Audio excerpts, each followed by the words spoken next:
Welcome, everyone, to the Islanders and Never Say Die podcast. I'm your host, TJ, and with me here, as always, is our NHL analyst and expert, the grumpy old man. They say there's no shame in his game because he is always the same. That's me. Welcome. Good Saturday evening, listeners to the show. Welcome back. And for those of you who are new, welcome. This is a twice-a-week Islanders-based podcast that occurs every Wednesday and Saturday at 8 p.m. Eastern Standard Time. So we invite you to stick around a while. We invite you to subscribe on YouTube, to like on Facebook, and to follow on Twitter. Also, worth mentioning, if you enjoy this content, you enjoy myself and the grumpy old man, the best way to let us know so is by leaving a little thumbs up or a little like, whatever social media platform you're up. Leave a little thumbs up. Apparently that helps algorithms from what I understand. Yes, this show takes place every Wednesday and Saturday at 8 p.m. Eastern Standard Time. We also have a secondary podcast called TJ and the Grumpy Old Man. That is an everything sports podcast. We talk NHL, NBA, NFL, college athletics, MLB, European soccer. We talk everything and anything sports on that podcast. It takes place every Thursday, 9 p.m. Eastern Standard Time, and every Sunday at 8 p.m. Eastern Standard Time. It's worth giving a check. It's worth giving a look-see. You can find this podcast in the link in the description below, or you can find it as a featured page on our YouTube channel. So if you go look at the Islanders and Never Say Die YouTube or the Islanders Never Say Die podcast YouTube channel, you'll notice right down here is TJ and the Grumpy Old Man. Yes, very good. That's it, Grumpy. What else do you want me to say? I don't know. Transition into the biggest blockbuster deal we've seen all season long. A huge trade was made, and Matthew Tkachuk traded away from the Calgary Flames to the Florida Panthers. And man, oh man, did the freaking Calgary Flames come out like bandits on this trade. And it should come to no shock to any listeners and fans of this show. Matthew Tkachuk didn't go to the Islanders. And Matthew Tkachuk and the Islanders weren't involved in any single party's deal. So the Islanders weren't able to get a Vladimir Tarasenko or anything like that. The Islanders, unfortunately, still have yet to strike oil yet regarding any unrestricted free agents or trades besides the Alexander Romanov trade on the NHL trade or the NHL draft's first night.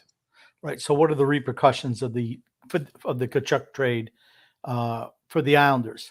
You have to think that probably Vladimir Tarasenko is not going to be available now. Correct. So where does it leave us? Does it leave us going after? I think it leaves us where we were real quickly to answer. Is that a hypothetical question, Grumpy? I'll let you answer. I'm sorry. Well, yeah, I'll throw a hypothetical at you. Where does that leave us? It leaves us in a situation where we are worse off than when we talked on Wednesday. There was at least maybe a thought that a guy like Tarasenko, right? Because originally Tkachuk, right? Missouri, or maybe going to St. Louis, I'm sorry. The St. Louis Blues was probably the favorite at that time period with a trade partner for the Calgary Flames, right? They could send a guy like Jordan Kyrou. They had young players they could go ahead and send back in return to bring in a guy like Matthew Tkachuk. And people said if they're going to bring in some salary cap, they're going to have to also offload some cap. So people were maybe they were pontificating that the Islanders might be a good spot and a trade partner because they have cap space available and they could go ahead and clean up and they can get a guy like Vladimir Tarasenko and more draft capital can go in the way of the Calgary Flames. But what was the one thing we talked about a lot on that show last Wednesday? We said, why would the Calgary Flames want to trade for prospects and picks? If you think about what the Islanders have of value that would improve a team like St. Louis or the team like a Calgary Flames in a hypothetical trade, it would be future first-round draft picks. It would be maybe a guy like an Oliver Wahlstrom, who he's more of a potential piece at this moment. He's not a guy who produces yet. Maybe he can step into the role, but not a consistent performer now. We didn't really have any young, consistent performers at this time period. So I was always wondering why we were getting tied into any three-way deal even because St. Louis wasn't in a rebuilding process, and neither was Calgary. Calgary just lost Johnny Gaudreau. They weren't going to go into full on rebuild after just finishing third in the Western Conference last year. That was one thing I had a question on. They were going to probably want players that can make an impact now. And if you look at that trade they made with the Florida Panthers, not only did they get picks, they got prospects, they also got a great player who can impact now. You ask why we're partnered up in these trades. I think it's because of the respect that the sports writers have for Lou Lamoriello. They still think that it's 1990 and he's able to, conjure up some type of magic. Those days are gone. I mean, I'm not saying that Lou is totally useless as a general manager. I don't think that he is. But his days as, a top GM are long over. I think they're long over. What my concern is, who's left to improve this team? Oh, let's not jump into that yet, Okay. because that's going to be a big part of our next question. Okay, I will say let's not jump into. I'm not okay. I won't, but I will say, if we make a move, I feel that there's going to be an overpay, a really big overpay, either in dollars or trade value. The only time we've won any deals regarding unrestricted free agent signings that we have, when we have not signed back our already existing players, I thought Zach Parise's deal was a good deal. That worked out well for us last year. I think that's a good deal for us now. But we're a team that likes to overpay when we trade for players, and when we trade away assets, we get underpaid. But when we try to acquire somebody, we happen to overpay. But this is when you look at that trade for the Calgary Flames, there are Islander fans out there in the Twitter, out there on Twitter, Grumpy, that are upset. The Twitter sphere. The Twitter. I was about to call it the Twitter sphere, but I'm like, holy crap, do I sound really dumb? But on Twitter, they're upset. The Islanders didn't pull the trigger and make and propose a deal for a guy like Matthew Tkachuk. Okay, do we have anyone on our team, a tradable asset, that's the equivalent of Jonathan Huberdeau? I was about to say, we don't even have to add anything else. Let's just say Jonathan Huberdeau. And the answer to that is absolutely not. No. Here's the thing. I don't think much of Mackenzie Weegar. I think he's okay as a puck mover, but he doesn't play. He's small and is not great defensively. Do we want to just break down this trade? That's what we're moving into. Yeah. So okay. I was trying to go, and people were upset we didn't make a move and we didn't try to go ahead and get involved in this Matthew Tkachuk deal. Just look at the return that Calgary got. Calgary had a huge haul of not only ready to play players now, young players, and a draft pick. I don't know who Cole Schwint is, so I can't comment on him. First round pick. Okay, that's going to be something in the 27, 28, 29 region, probably, yep. Right? So it's, not a premium first round pick. Huberdeau is a really good player who I think really benefited playing with Alexander Barkov. People forget how good Barkov is. That being said, I mean, he's a goal scorer. He was coming up on a contract extension.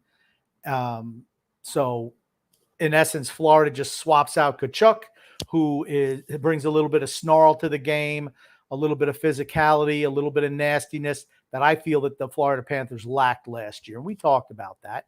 I think this is a great trade for Florida, and I think it's a good trade for the Flames. For a guy who was on his last year as a contracted players, to get somebody like Jonathan Huberdeau and Mackenzie Weegar, who also helps him move the puck out of the zone on the back end. Okay, I disagree with you a little bit on a few points. Okay. I think this is a fantastic deal for the Calgary Flames. I know you put a lot of Jonathan Huberdeau's success to Barkov, and Barkov's a hell of a player too. Huberdeau is a guy who averages over a point a game for the last 4 years.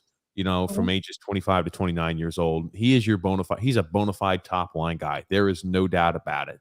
It's not like, he's being kept up because he plays with a guy like Connor McDavid and he's just getting the scraps and the leftovers. No, that's not it with Huberdeau. That's not what I said. You said he benefited from playing with Barkov. I think he did benefit playing from Barkov. And who did Matthew Tkachuk play with? He played with Gaudreau and Lindholm, right?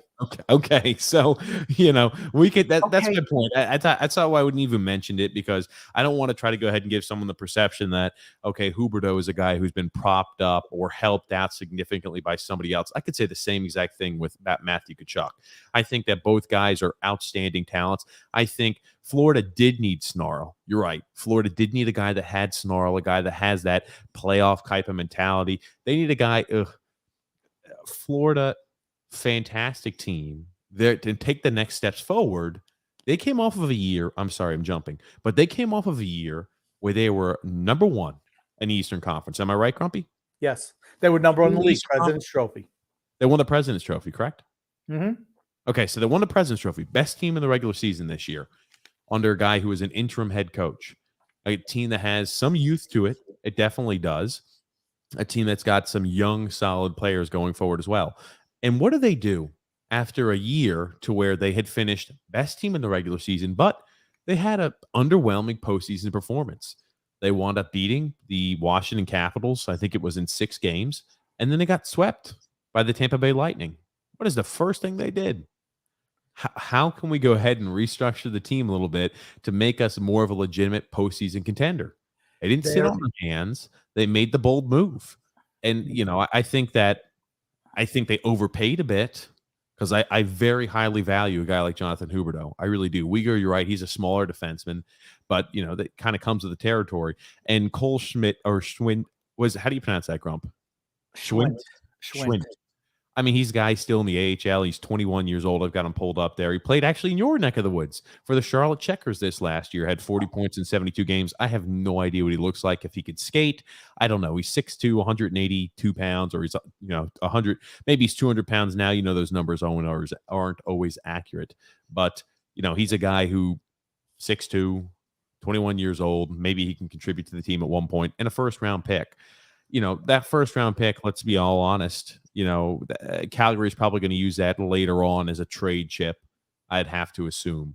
But I think that benefits Calgary. They get rid of a guy who had made it known that he didn't want to sign back on a long-term deal.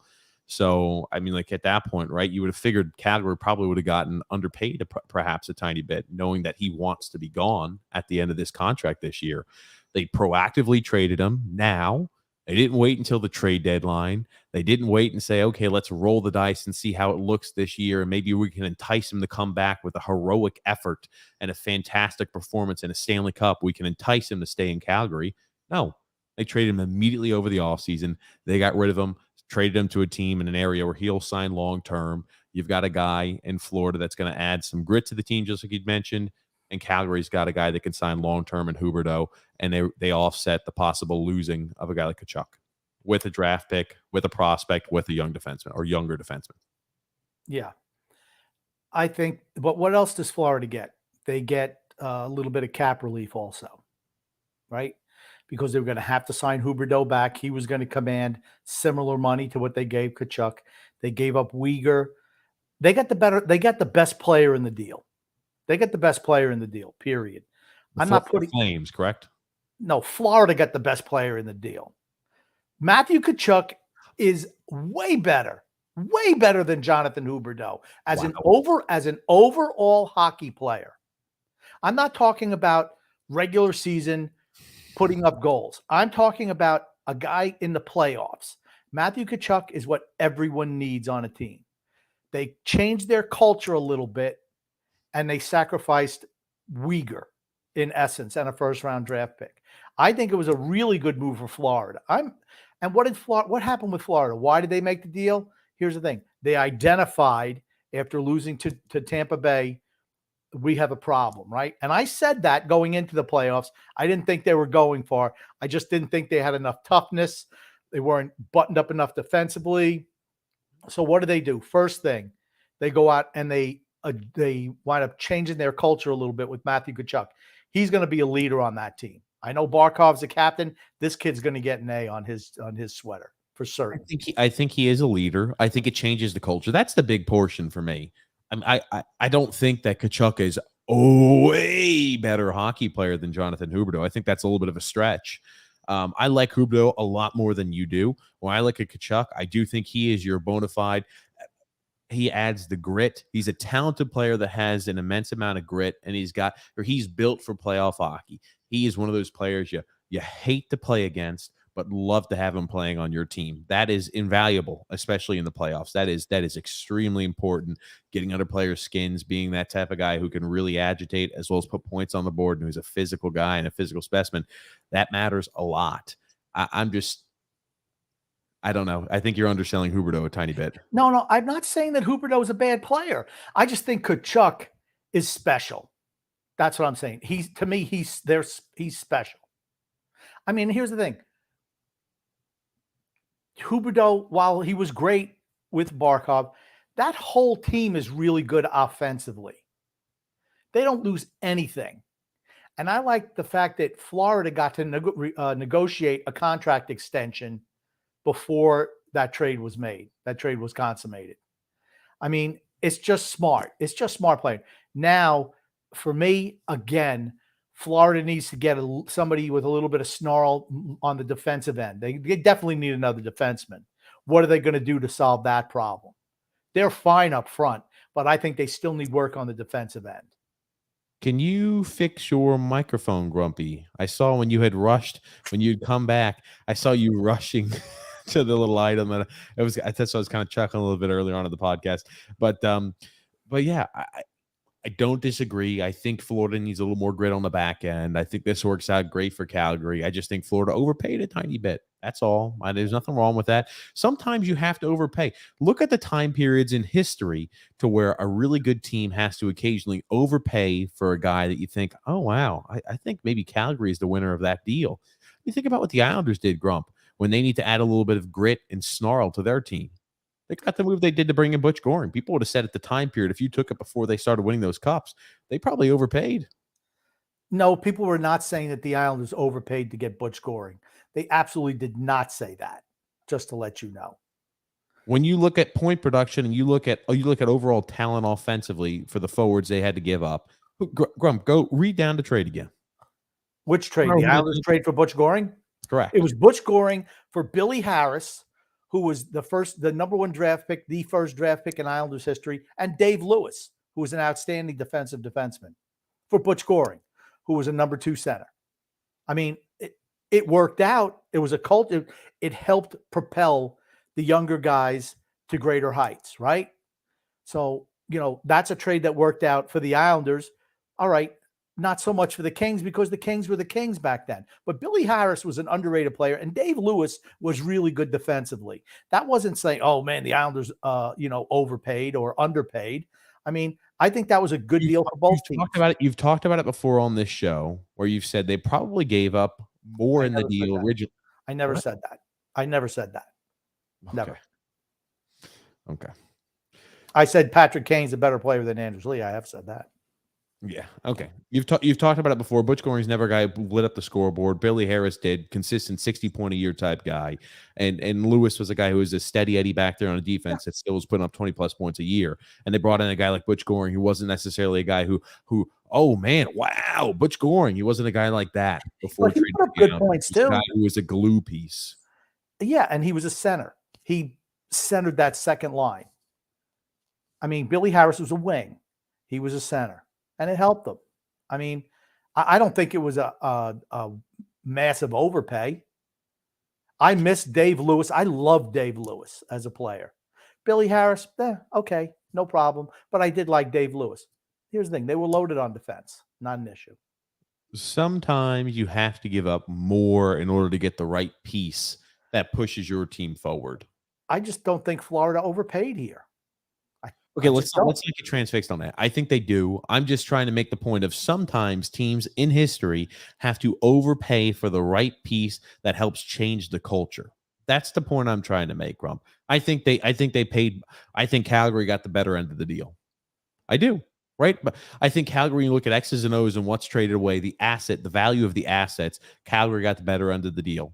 But if Florida wins cups now because they're able to change the culture, because they add a guy with true grit, and the grit that Tkachuk adds and the feistiness he adds helps push them to Stanley Cups, then Florida wins. That's what I'm saying. Sometimes you have to give up more assets, and it looks like on paper, initially when traded, it looks like maybe Florida loses a bit. But after they help change the culture, and a guy like that helps to add the grit and become a real playoff contender, and you win a cup or two, you don't overpay for them. Okay, I'll just agree to disagree because I just think the player they got is just better than Huberdeau. And like I said, I'm not that big a fan of Mackenzie Weegar. I'm just not. How many times does Huberdeau have to put up over 100 points for you to be like, oh, maybe that guy's a good player? I didn't say he wasn't a good player. I just don't think he's Matt Tkachuk. Caliber. Maybe he's of Matthew Tkachuk's caliber. What would it take, Grumpy? How many? He doesn't bring any physicality. He doesn't bring any snarl. He changes the culture. That's what. Yeah, no. You just said one player was way better than the others, and you're trying to say that no, they didn't overpay. I'm saying the culture that Tkachuk brings is a bigger additive. I think that's what makes and the culture is not like, oh, you can mark that down as an asset, Grump. It's not like, oh, I'm trading away a first. You can't measure the difference in the culture change possibly. It's tough to measure that. All I'm saying is on paper, looks like Calgary wins this trade. But if you start winning cups and it helps you become more of a legitimate contender, right, it works out for all parties.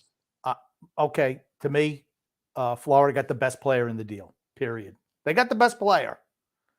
And they did not overpay for him. They were not going to be able to re-sign Huberdeau and Weegar after next year. Was not going to happen. They don't have the cap space. So what do? They get a player who's better in Huberdeau, and they sacrifice the teeny little defenseman. I know you don't like Weegar, but the guy consistently puts up 40+ points a year as a defenseman. But he doesn't play any defense. What did I tell you was going to beat them in the playoffs? How many guys were steady Eddie defensemen on that Colorado Avalanche team that just won? Thank you very much. Not many. I mean, Grumpy, you can have guys that are more heavily forechecking, great skaters, great on outlet passes. That is the way the league's moving, my friend. You know it. I know it. Defense is one of those things that is just being surrendered at that point. It's just one of those things that are just kind of starting to fleet. They're more focused on defensemen have to also provide offensive outlets. They have to provide offensive production in order to be defensemen. It's not like you can say, I put up 5 points a year on defenseman anymore and you could be viable in the NHL. Makar and Taves are capable of playing good defense. Weegar's not. He's a small guy. He's like Shane Gotcha-Spare. That's what he is. But not as good as Gotcha-Spare. He just doesn't play any defense. Call him small. He's 6 foot. What does he weigh? 140 pounds? 200 pounds. I can't believe. I cannot believe he's that big. I'm sorry. My God. Maybe you remember. I thought he was like 5'10", 175. I see him here on another site, 6 foot 210. You keep marking him up as a small defenseman. I'll tell you what. He plays small. He plays small. Then he's not good defensively. Like I said, they were not going to be able to resign both of those guys. In essence, they moved those two guys to get a better player, somebody who is going to help them in the playoffs, just with attitude. Florida's going to be better. I don't know if they'll have as many points, but they'll be a better team next year. Think about how many games they won going into overtime. Their record was incredible going into overtime games. You're not going to expect to win 90% of your games that go into overtime. I mean, I like Matthew Tkachuk. I just like him. I'd love him to have him on the Islanders. I would have loved him there. He's a one of those quintessential players, a throwback. Can do everything out there. He plays a 200-foot game too. I mean, don't forget that. I don't think it was an overpay by Florida to get him. I thought it was a pretty fairly even deal. I mean, I'll say it one last time. I think when you look on paper, the assets that were moved, I think Huberdeau and a guy like Matthew Tkachuk are similar regarding the asset value.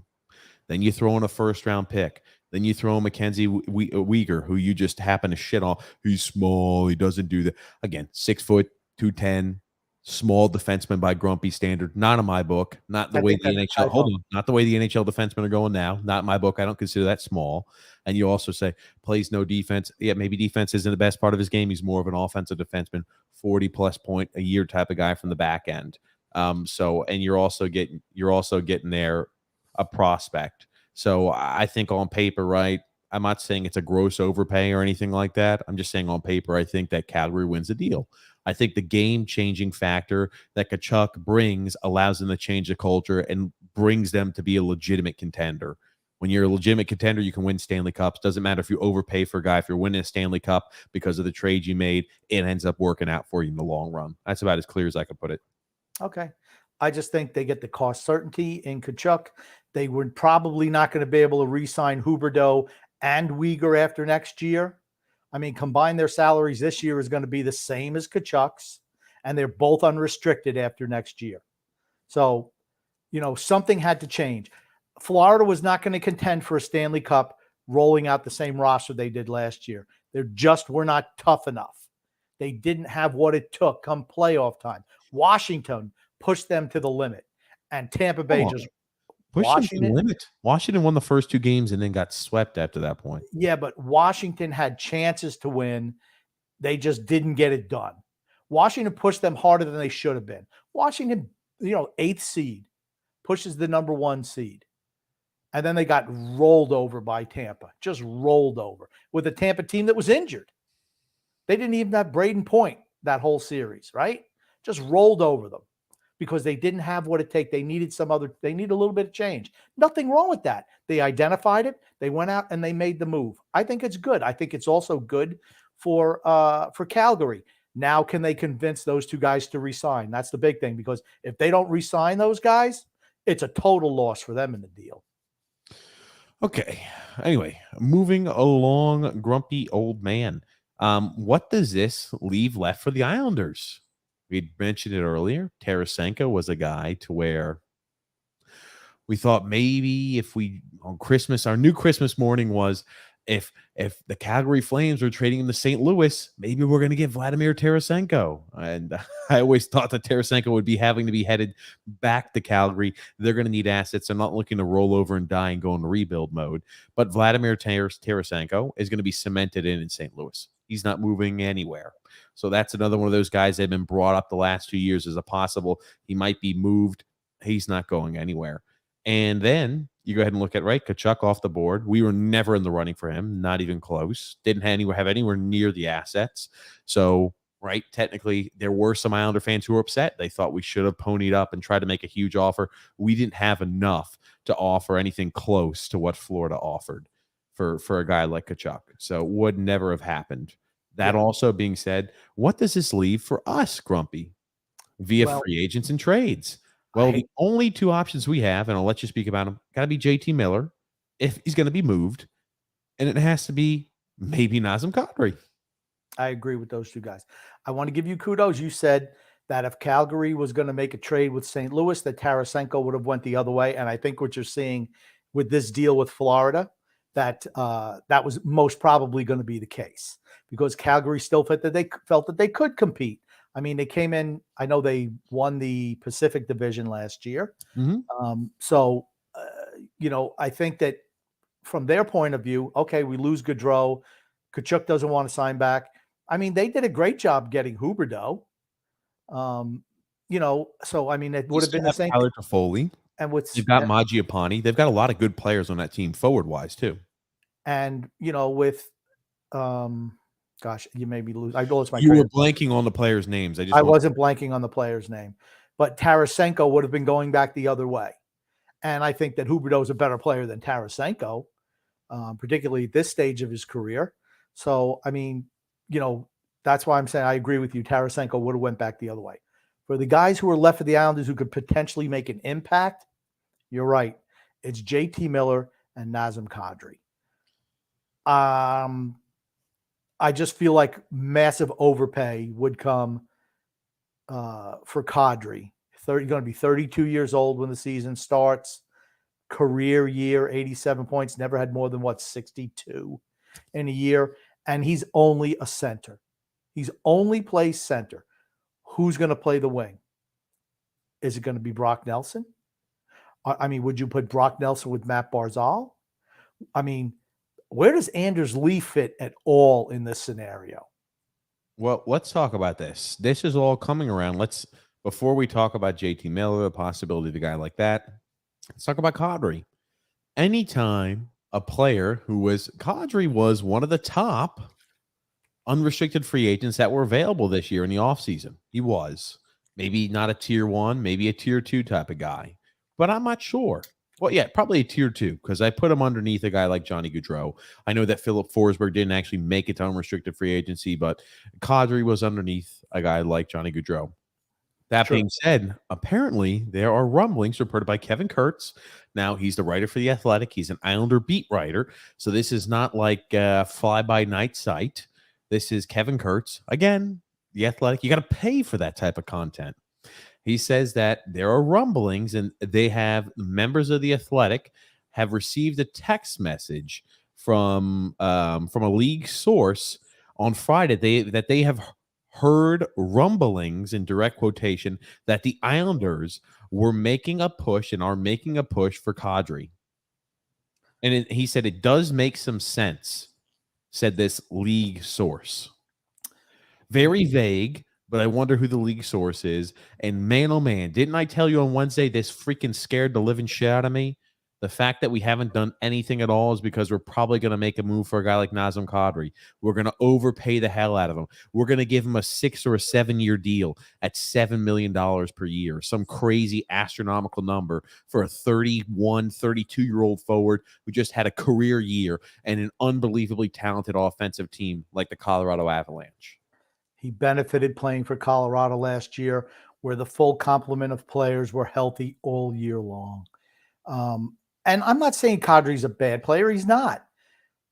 What does that put us over the top? I don't think it does. I don't know how much of a fit he is. He certainly would fit with us, but you're going to have to move someone off the center spot. He only plays in that article. I believe they mentioned that a trade would be made possibly. That's when we're going to make a trade. We're going to trade away one of our forwards. We're going to trade away possibly one of our centers, I believe, is what they're pontificating. Who would you trade? If you're trading Matt Barzal? Oh God. Let's say, all right, who's it going to be? They're not going to trade Brock Nelson. Okay. Maybe you kick Nelson out to wing. I think he's a better winger than the center anyway. If you trade Matt Barzal, why even sign Kadri? It makes absolutely no sense. Unless Barzal has come to you and said, I'm not signing back. I'm not going to do an extension. To me, Lamoriello should have already been working on a long-term extension this offseason for Barzal. When everything else went in the crapper, first call was to Matt Barzal. Hey, let's get a long-term deal done. And then we're going to get you somebody. Maybe not this year, but absolutely next year. We want to know what your price point is. Let's get that long-term deal signed, and then we move on from there. Again, that's the key for them, is getting Matt Barzal taken care of first. Okay. Would I be okay with Kadri being on this team? Nadri, Yes. I like that. Yes, I would. Only if it's like a 4-year deal. And how much you think a guy like that is worth, really? I'd say maybe what? Tops $7 million a year. He's certainly more productive than Anders Lee. So, I mean, if it's a 4-year deal for 7, I could live with that, even though he's 32. What I don't want is one of those 7-year deals for $8 million or 7.5. No, I don't want that. He's a player who's not going to age well either, just with the style he plays. But he does bring a little nasty edge to him. He does. And he would help our team.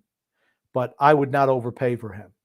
Kadri's a guy who I think is on the downside of his career. I think this last year is more of an anomaly than anything else. Agreed. You're going to wind up paying more because here's the item and the item of contention that bothers me the most about even entertaining the ability for Nazem Kadri. I told everybody on Wednesday, and I'll say it again here. This has Lou freaking Lamoriello written all over it. And I mean all over it. It's a reactionary move to there being nothing else available. He said, well, shucks, we've got to do something to help the offense a little bit. And I know we were close on JT, we're close on other guys like that, but we need to go ahead and make a move to improve this team. So we're going to go ahead and bring in 32-year-old center Nazem Kadri. They will overpay him for way too much money and way too much term. You can freaking book that now. Remember, he has that working relationship with Nazem Kadri in the past in Toronto when Lou Lamoriello was there. It has got him written all over it. And the longer Nazem Kadri stays as an unrestricted free agent, the more and more and more I worry. Because remember, Lou likes to not release those big signings or anything like that until last minute. It'd be a panic move if the Islanders signed Nazem Kadri. It would be. Until I hear Colorado say, no, we're out on Kadri. We can't get him. We won't be able to sign him back. I'm still thinking he's going there. I think he's going back to Colorado. I don't. I think Colorado. Here's the point of contention. Colorado understands that there's value for a guy like Kadri, but this last year was the best year he's had. It's a career year. By far. He played for Colorado the 2 prior years. And the guy in 50, 51, and 56 games was, 32 points, 36 points. The guy wasn't lighting the scoreboard up. This year on a contract season and 71 games played puts up 87 points. I know the entire Colorado team had played well, but a lot of the same crew and cast and characters were there this last year. They were there the 2 years before with Nazem Kadri as well. I don't think they're going to overpay for a guy like that. It would be very foolish of Colorado to do something like that. And when I think of moves that have been foolish made by general managers in the recent history, I don't see Colorado's general manager doing that. I do see Lou Lamoriello offering a contract to a guy who's in his 30s and paying him for way too long. I do see that as a possibility. I mean, unless it's like a short-term deal, and Kadri's not going to take a short-term deal. No. But unless it's a short-term deal with, not an extensive amount of money, I'm saying no to that deal. I'm saying no to even entertaining the ability for him to be here. Because if you were to bring in a guy like Kadri, right, he's not playing wing. He's made that very clear. He's a center. I'm playing center. I get it. He is a center. He's not a winger. He's a center. Okay. Oh. He's not saying he's not going to play wing, but he's a center. He said that before. He said, absolutely not. I'm a center. They asked him. No. They mentioned in the article. They asked him before, or they asked, could he? They mentioned in the article. I don't have it right in front of me. They didn't mention him. They asked a scout or a league executive who says, no, he's a center. That's what he said. He's a center. Stop. Kadri didn't say that. One NHL coach when asked Sunday if Kadri could be willing or could play the wing, he simply said he's a center. Full stop. Yeah, he's a center. Again, the guy's a center. He's not moving. Right? We talk about sometimes, right? You can always kick a center out wide. Sometimes guys who play center can have the ability to play wing. This is not one of those type of guys. This guy's playing center.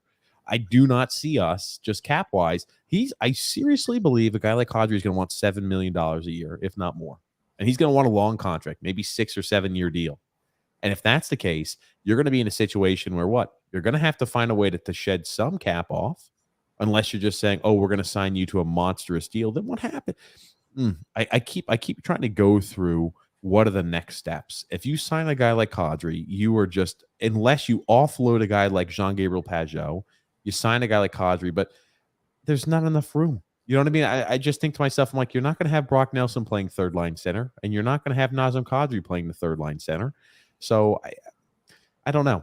I don't know. It's an odd situation. It's an odd situation for us. I think he's not a good fit here. I've got my reservations about that, and I think that we're going to wildly overpay for him in contract years as well as the amount that we have to pay for him. Unless you kick Nelson out to a wing and play with Barzal.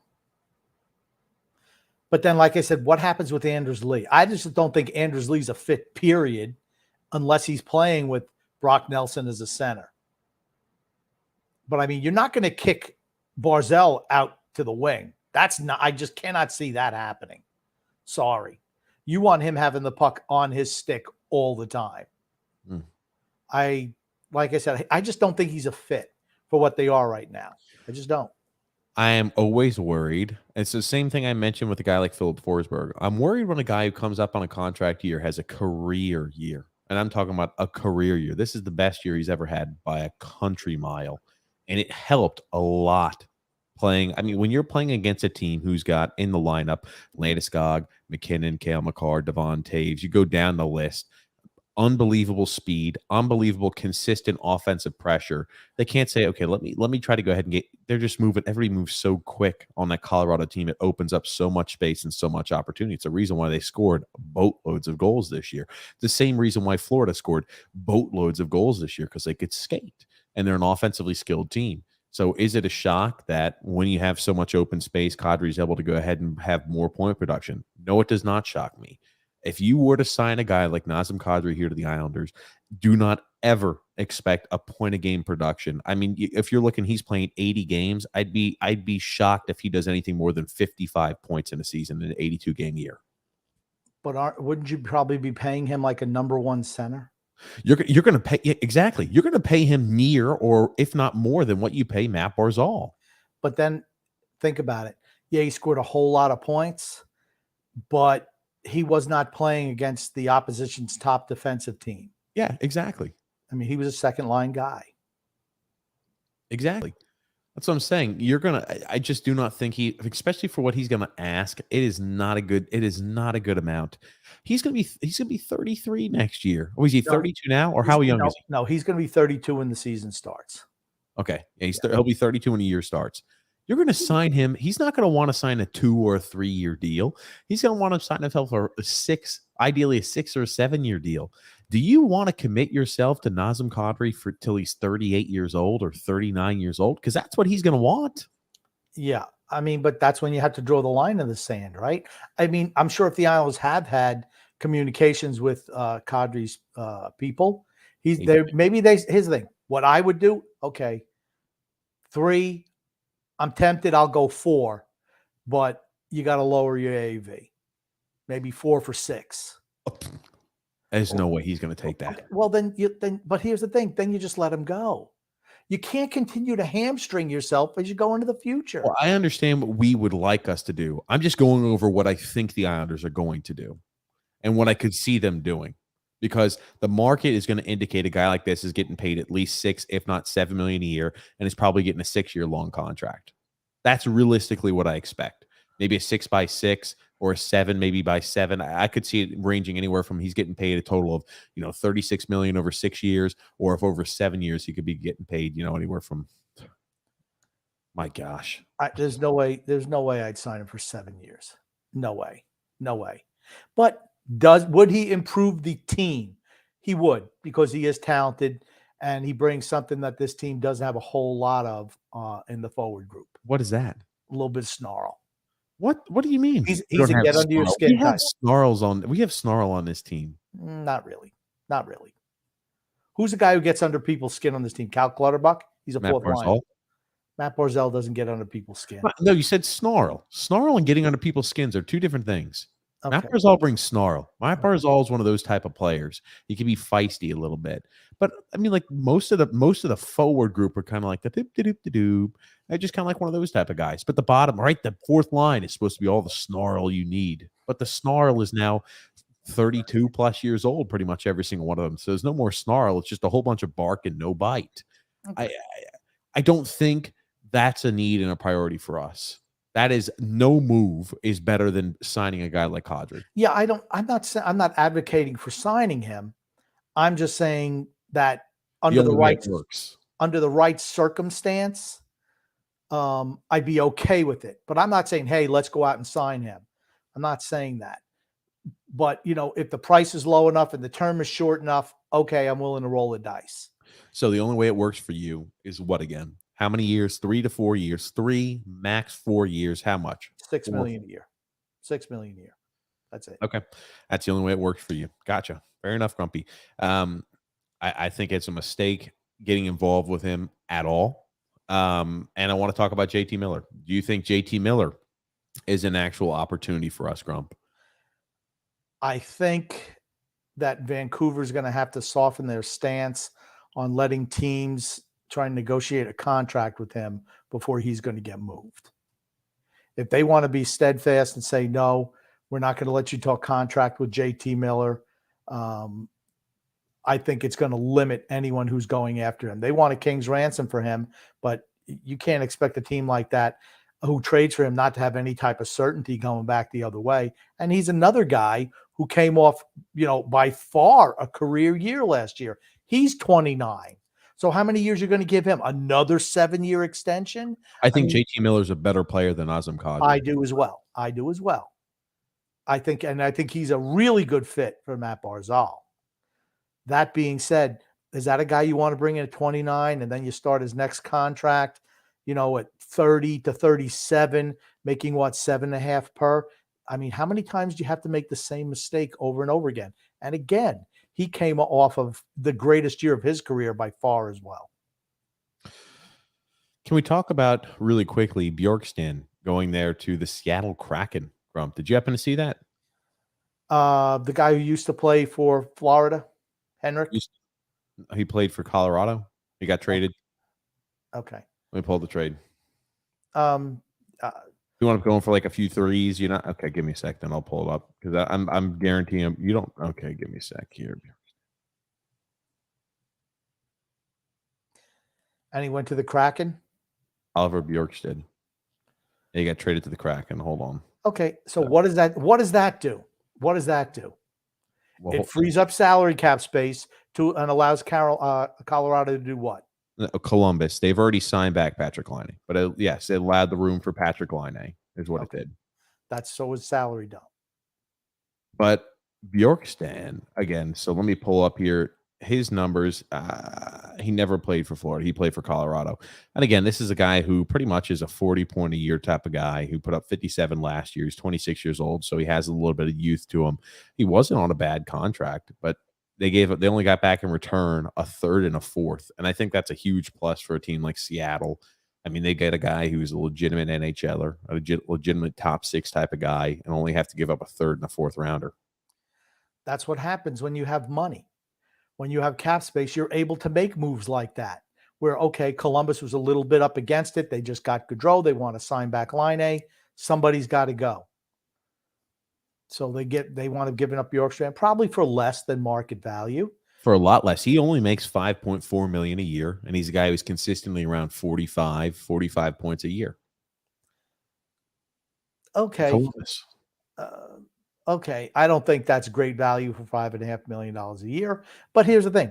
They determined he was the guy to go. There you go. Seattle go ahead. And the Kraken benefits, right? He absolutely improves their top 6.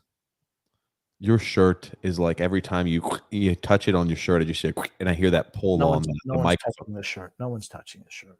Your hand is when you move it in like that. You say, and maybe I'm the only person who hears it, but it just, I don't know. It's bugging me. I'm sure you are. I'm meticulous like that. My mistake. But what does it put if that's a bad contract? Where does that put a guy like Josh Bailey or a guy like Anders Lee? To move. Right, obviously, it's a different situation with Lee, a little bit different situation with Lee, but it just tells you how impossible it would be to move a guy like Josh, or how tough. You wouldn't really get anything for a guy like Josh Bailey at all. Here's the thing. I think Josh Bailey's contract is nowhere near as bad as Anders Lee's. Not correct, even but I'm just talking about Oliver Bjorkstrand. I think you're overrating Bjorkstrand. I mean, he puts up points just like Bailey does. He was a salary dump. Okay, puts up points just like Bailey does. What? No, Grumpy. This guy's had multiple seasons with 20-plus goals a season. And an 80-game year, he put up 57 points last year. What are you talking about? Bailey had 60 points once. 60 points once. And he said Bailey had, 71 points? But again, neither here nor there. What I'm talking about is a trade that just happened. They got a third and a fourth for a guy who's 26 years old, who's got 4 years left on his contract. So you're getting him through the prime of your career, a guy who's a middle 6. I probably put him as a second line guy on a really great team, maybe a third line guy. But this is a guy you only got a third and a fourth for like a second line forward, a right wing like that. Okay, for a guy who's a salary dump, I think that's pretty good. Josh Bailey, if you got a 5th round pick for Josh Bailey, wouldn't you move? You're not going to get Josh Bailey is nowhere near the value of this guy. That's my point. Okay. You're getting a third and a fourth. I mean, I'd take a 5th for Bailey. Even you're not going to get anything for Bailey. Okay, Bailey, what is he? 32 years old? He's got 2 years left on his contract. He doesn't produce. Bailey's never cracked 20 goals before in a season. This guy consistently 20 plus a goal a year type of guy playing in a bad Columbus team. I'm just telling you, Grump. Bailey has no value, none at all. I'm not saying he has a whole lot of value, but if somebody throws you a 5th round pick or a 5th round pick, you're going to have to give up stuff to get rid of Bailey. That's my point. You're not going to get something back for Josh Bailey. Okay. I disagree. I think you can get something back. Not a whole lot, but I think you can get something back for him. You realize that Anaheim is like $30 million, has $30 million in salary cap space. Who do they have to sign back? I don't even know who they have to sign back. Oh my gosh. Let me see here.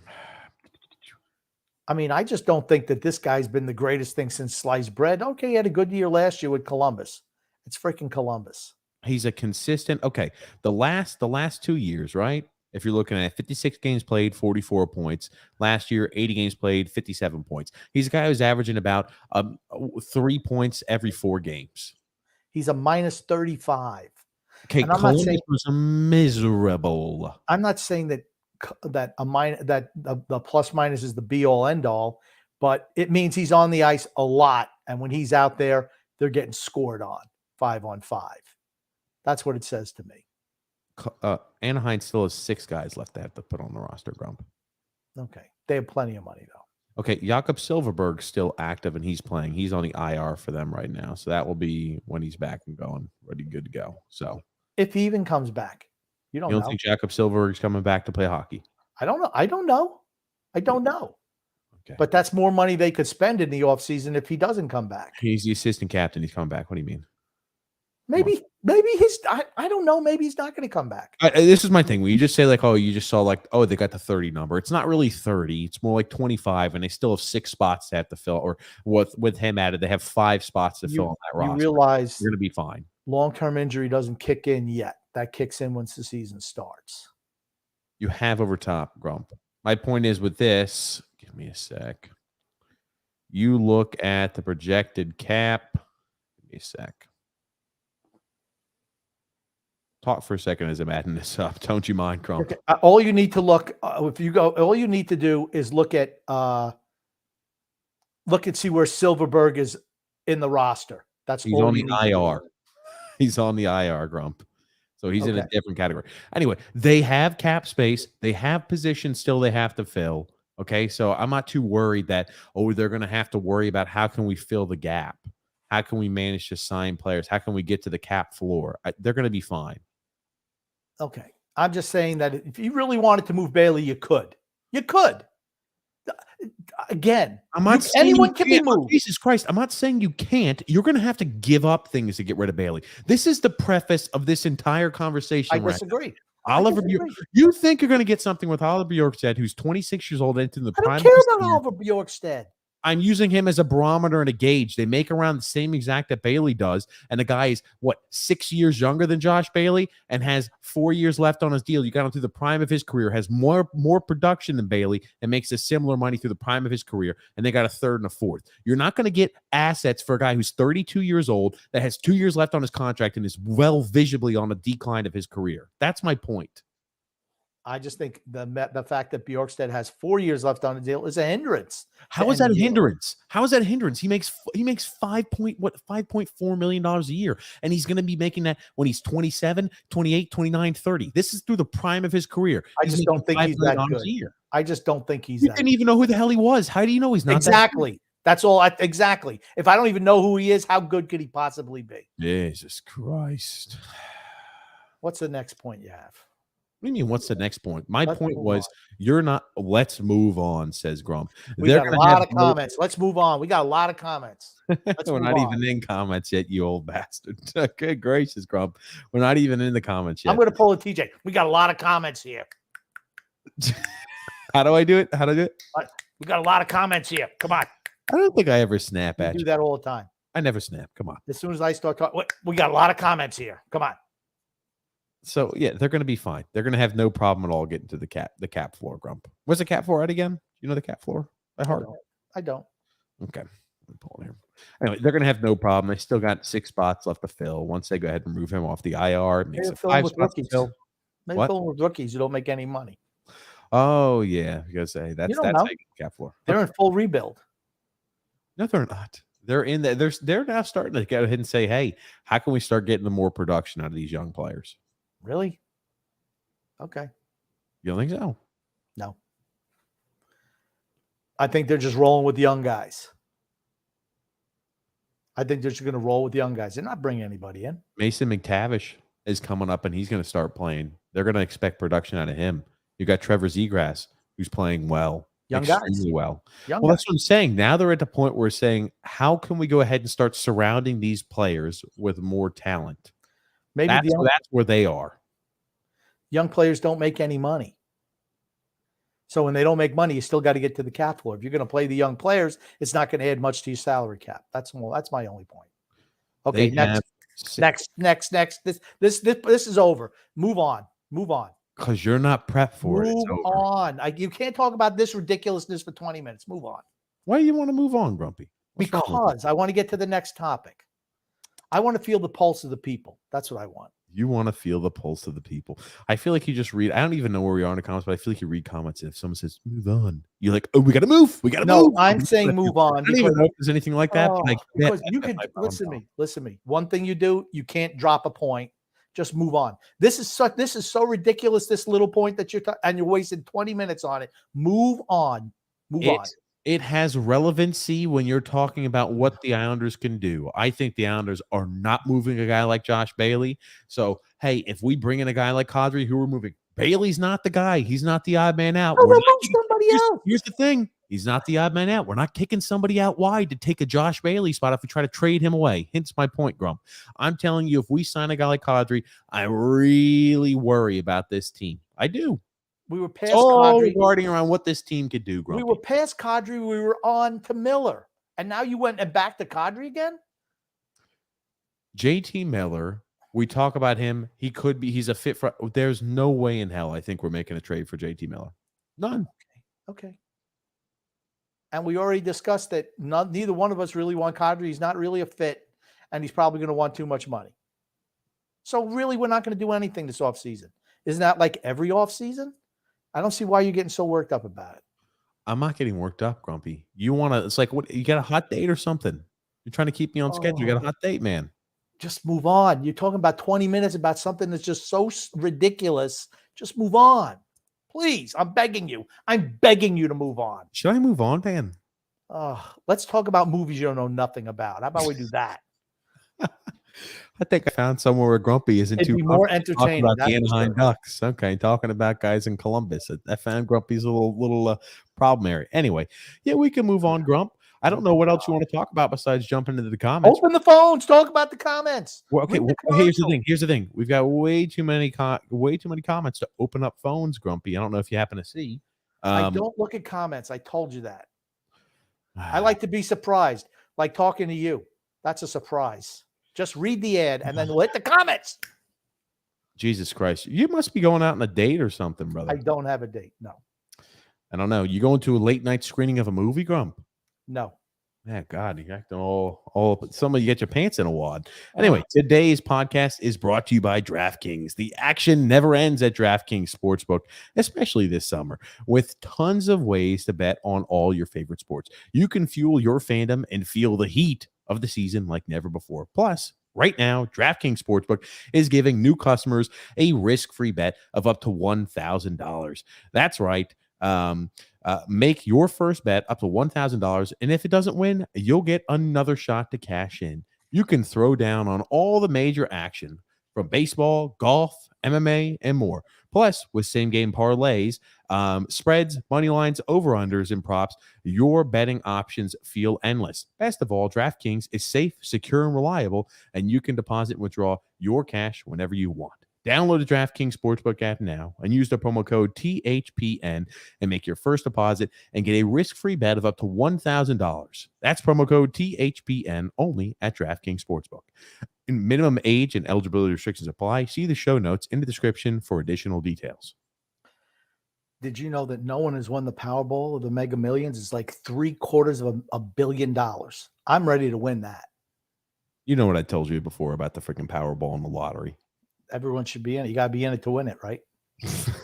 Yeah, I said the tax on the stupid. Why the hell? You really think you're going to win that? I got as much chance as anybody else. And what's that chance, Grumpy? 1 in 100 billion? So you're saying there's a chance? Freaking Lloyd over here from Dumb and Dumber. I don't know, Grumpy. You guys have always liked that. So you're stuff. saying there's a chance? How much? Okay, let me ask you this: in your life, how much have you won in the lottery? I have no idea. 0. The answer to that question is 0. That's not true. I won $500 once.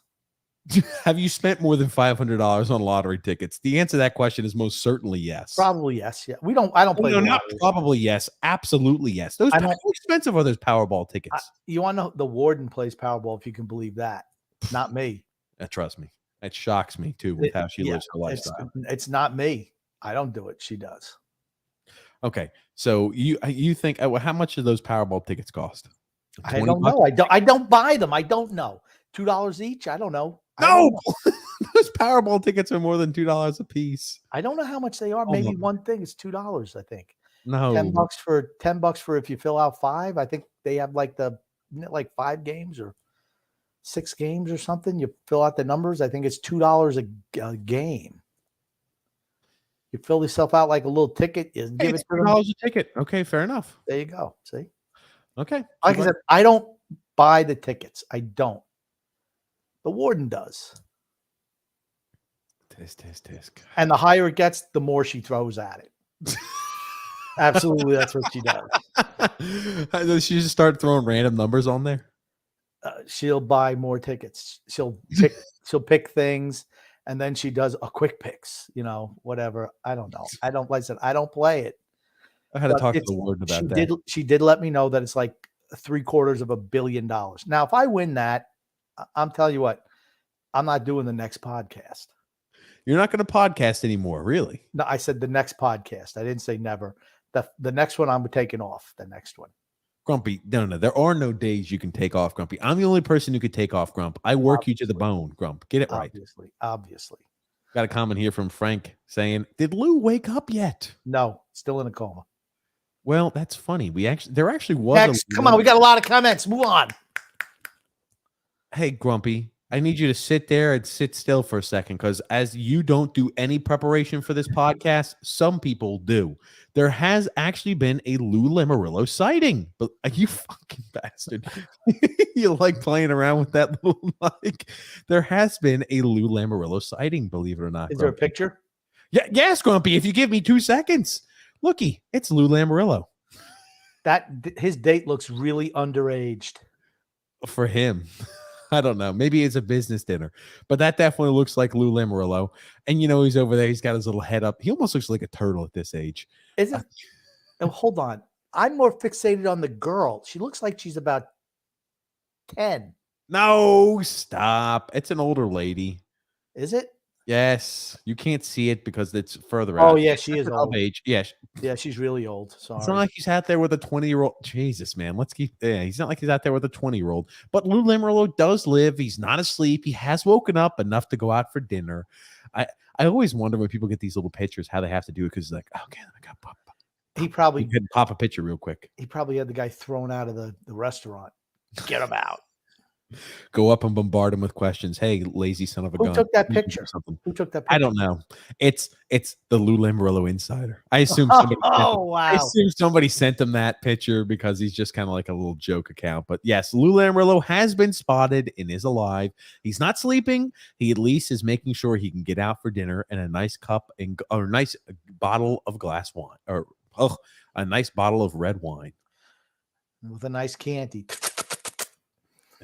Grumpy, an American classic. I like Scott L saying, "Good evening, fellas, and what's up?" Brian J, how are you? Matthew S, how are you doing? John Smith said, "There's been a Lou sighting. He is in fact still breathing." Okay, that's maybe what he was talking about too. Yes, there has been. Go ahead, Grump. Maybe he was just propped up. Maybe it's really not Lou.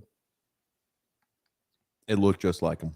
Okay. It is Lou. Andre M says, "Lou is a lot of 80-year-old bald guys all look the same." Yeah, no, that was him. He kind of looks like, honestly, you know what he looks like? His body frame looks like, what the hell was that movie where it's a guy who's like the master of disguise or something like that? I think it was David Spade. was in the movie Master of Disguise. Oh, is it literally a movie called Master of Disguise? Okay, there's a movie called Master of Disguise, and he does that old person look with the turtle. That's kind of what his body frame's looking like. He looks like Franklin the turtle. If you strap a little bit of a turtle shell on the back of him, you'd think he's a turtle. Franklin the turtle? Yeah, it's a childhood thing, Franklin the turtle. Okay. Yeah, sorry you weren't familiarized with that, Grumpy. Andre M says, Lou is either going to pull a rabbit out of the hat or continuing to show why he should be fired. You know, they used to have the Rocky and Bullwinkle show. They'd say, Quick, Grumpy, get right through this, Grumpy. Get to the comments. they'd have Bullwinkle would say, what's in the hat? Rocky would say, and he'd pull out a lion, this or that. There's no rabbits coming out of that hat. I hate to tell you. Matthew has said, we just lost leverage with that trade last night by Calgary. What leverage? We're not doing anything. That's what I'm saying. That's what I'm saying. Before that trade was made, people were holding out that maybe the Islanders could be the third team in a trade to where a team needed cap. I've always believed that Calgary was going to go ahead and get legitimate assets that could play now and in the future back on the trade like that, and they did. We don't have much leverage. The only two pieces I see is maybe JT Miller and Nazem Kadri, and yikes to both. Mets suck, says D-Cut. Oh no. Jesus. Ponybear Curtis says the Islanders, no one under 30 podcast. Woo-hoo. Let's go Mets, says Nix M Nix. Or let's freaking go. Maybe that's where's Mets in there. Well, F or LFM or LFGM is let's go Mets. It's essentially it's LFG. It's LFG. There's no M in there. Stop adding freaking letters. I'm starting to add letters. What can I say? Ponybear Curtis says the Islanders never sign a free agent podcast. Very good. Absolutely. Pony Boy's on a roll. What's up, Brett W? The Islanders never win a Stanley Cup podcast. That could also be it. Lou's not going to do shit, says Rich A. You're probably right. I have a feeling. That's honestly the best case scenario for us. Do not do anything. Woohoo. Tonight's gonna be a bad night. Tonight's gonna be a bad night, Islanders fans. Because you're singing, right?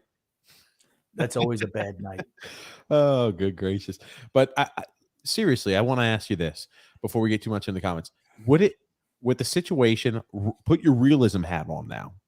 Not the best case scenario for the Islanders hat. Put the realism hat on now. Is the Islanders' best move now not to do anything? Because I think it is. I think it is as well. You don't want to.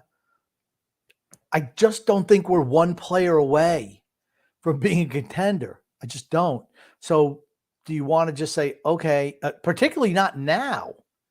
I mean, if you could have got Gaudreau. It's not like there's a fantastic player. It's not like there's a Gaudreau, right? A guy who's a top 5, top 10, or top 20, top 20 forward out there.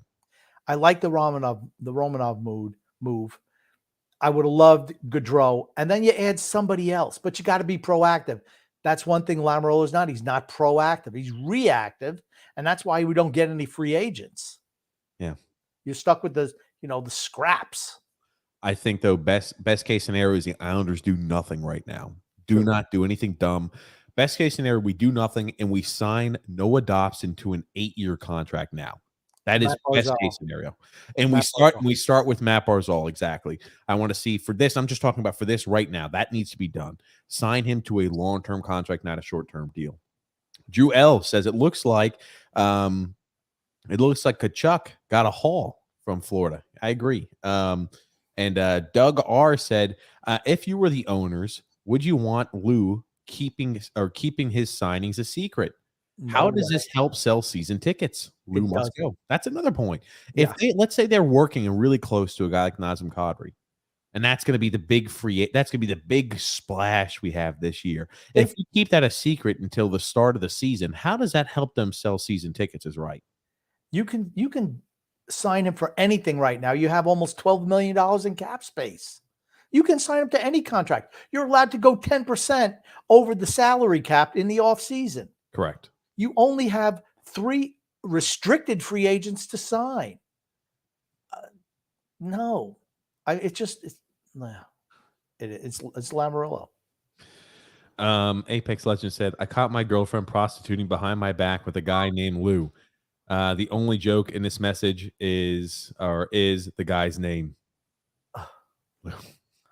Andre M says Islanders ownership needs to start worrying soon about losing Matt Barzal. That's another thing Islander fans are talking a lot about right now. What have we done to entice Matt Barzal to stay here? It's something we've talked about for a while. What would entice Matt Barzal to stay with the Islanders? Are we taking steps in the right direction, or does it look like we're taking steps in the wrong direction? The thing is, they could have signed Gaudreau if they just wanted to pony up the cat. And maybe he never was going to come here, but it seemed like they lowballed him too.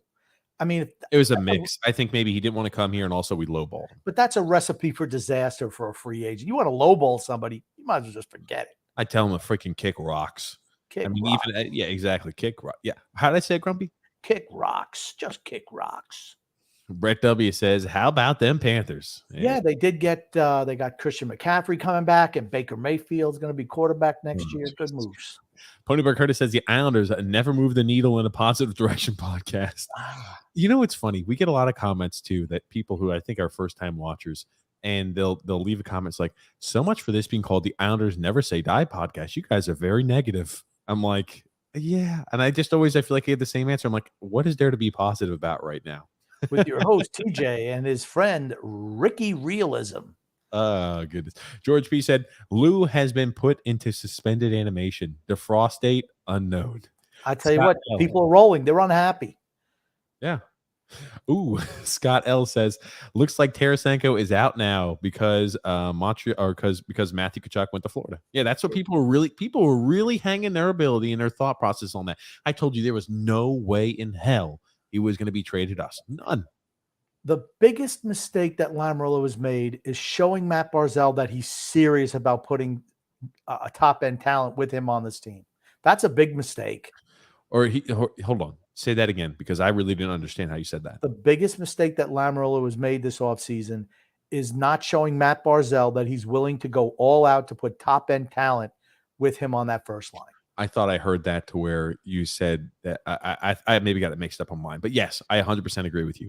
Apex Legend said, why would Matt Barzal stay? He should demand a trade, and the Islanders should blow it all up, including firing Lou. If you lose Matt Barzal, it's time to blow it up. M. Nick says, the Islanders are dead podcast. I like that one. Point of Grace said, the Islanders never win a trade podcast. The Islanders need to get rid of Lou podcast. Good gracious. I love it. I love the fans too. I love the listeners of the show. I love it. Michael T says, what's up, guys? Good to see you this fine evening. It's good to see you too, Michael. You know what really sucks about Lou? He won't bring back the fisherman jersey as a third jersey.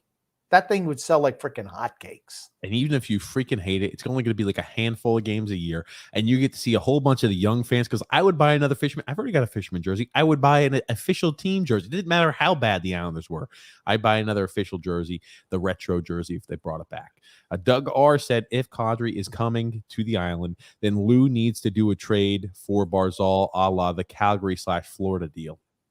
Then why would you bring in Kadri? I think I don't know. I mean, like if you bring a trade instead of trading for guys you could play now, trade for a whole bunch of young prospects, picks, etc.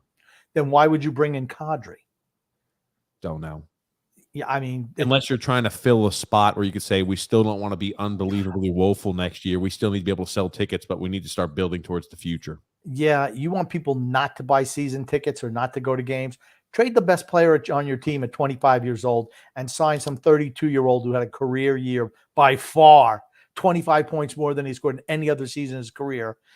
Bring him in to be the replacement. Oh, yeah, that's going to go over well. Michael T. said, Tkachuk, the Panthers. Joseph C. said, I can't understand the Islanders making no free agent moves at all when over $1 billion have been spent in free agency this offseason. I don't either, Joseph. It's something that still is baffling. We are the only team not to sign a single free agent. Only team in NHL right now. Makes no sense. We're also the only team that haven't made a single move since the NHL draft. Only team. I just want to know why people keep on saying that Lou is a super genius. They're starting to change that now. It's crazy. Now, these bloggers, the fly-by-night sites, they're starting to say, oh, hold on. This might be a little worrisome. We've been yelling at from the rooftops for freaking years. You could see the writing on the wall, and you wonder why it becomes such a freaking, like a huge, like you get hit over the head with a freaking cinder block as a fan. It's because people like that go out there and say, everything's good. Everything's good. No worries. Don't worry about, I know our team is miserable. Don't worry. You got reasons to be optimistic. And as soon as you wake up, you're just saying, oh, wow, we're into year 6 of a rebuild. You say, how could this have happened?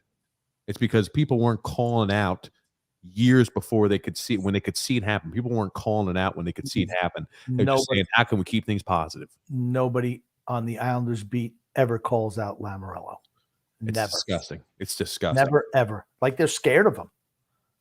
We've called out both. I know we get criticism from D-Cut that we're more hard on Trotz. I think we're equally hard on both, and we should be. You have to be dubious. You have to be critical of the people in charge of your organization as a fan. I'm not picking on Trotz anymore. He's gone. I was about to say, not at all. Lackluster Lou. Kadri is going to be an Islander. I sure as hell hope not, Brian Shea. Bob, son of Stan, said part of the general manager's job is generating fan enthusiasm for the team. Lou, do your job. I don't think that's part of the GM's job. It's to get the best team possible. But when you don't make any improvements on a team that just missed the playoffs, you're in trouble. I think they have a few jobs, general managers, to make sure there's fans in the seats and put a successful organization out there. The job as a general manager, you're going to put fans in a seat. If you have the best team out there in the world, but you can't generate interest for your team, you're not going to be the general manager for long. But here's the thing. If you're winning games, fans will come. Yeah. If you're losing games and fans aren't coming, well, yep. Dan L.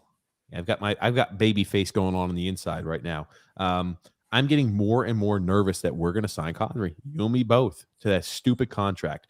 Too many players and too high of an AAV. Signing him is a bad idea, period. But if we can keep it around 4 years and 6.5 or 7 million AAV, I would be somewhat pleased. Yeah, me, optimally, if he runs out of suitors because no one has money, 3 years, 6 million per, I could live with that. I'd rather not, but I could live with that. I'd rather not do anything at this point. This way it'll speed Lou to retirement. Well, shit, he ain't done anything in years and years and years in the offseason. Gary A. says Lou needs to be relieved of his duties immediately. I'm glad to see, though, that the fans, and these aren't fans that are always doom and gloom fans. These are people we've seen on this podcast, we've seen on the show who've commented for years. And they've said before, oh, no, we think you're. I was always the optimistic voice of this podcast. People like the back and forth dichotomy. Said last year, I can't do that. It would be me lying. I'm not going to lie. Dichotomy. Well, yeah, but seriously, the positive fans, I'm generally speaking a more optimistic. You're very realistic, Rump.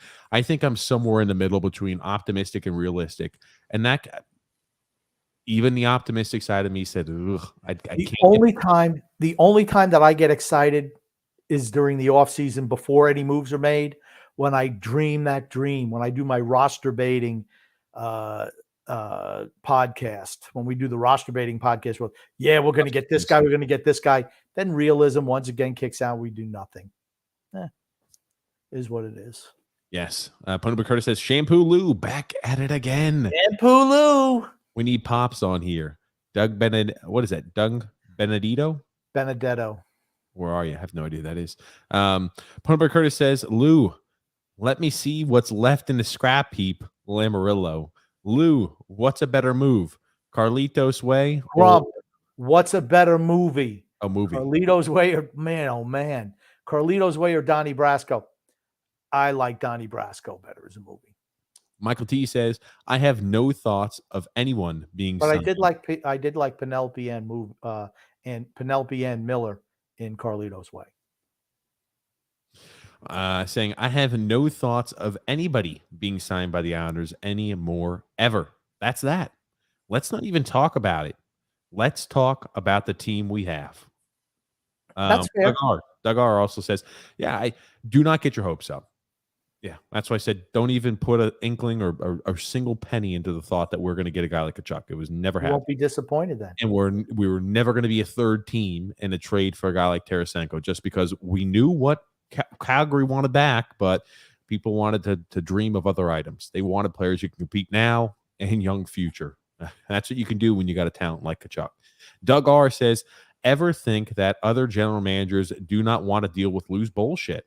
That's a good point.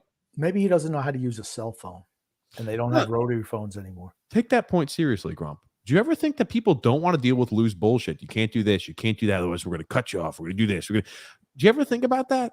Think about what happened with Vancouver. Apparently, it was really close of a deal happening, and he pulls that line of bullshit that the Lou Lamoriello does. Do you think Vancouver is ever going to want to deal with that piece of shit again? We don't know what happened, okay? We do. Maybe the Islanders wanted to be able to negotiate a contract extension with Miller. Maybe that's what they really wanted.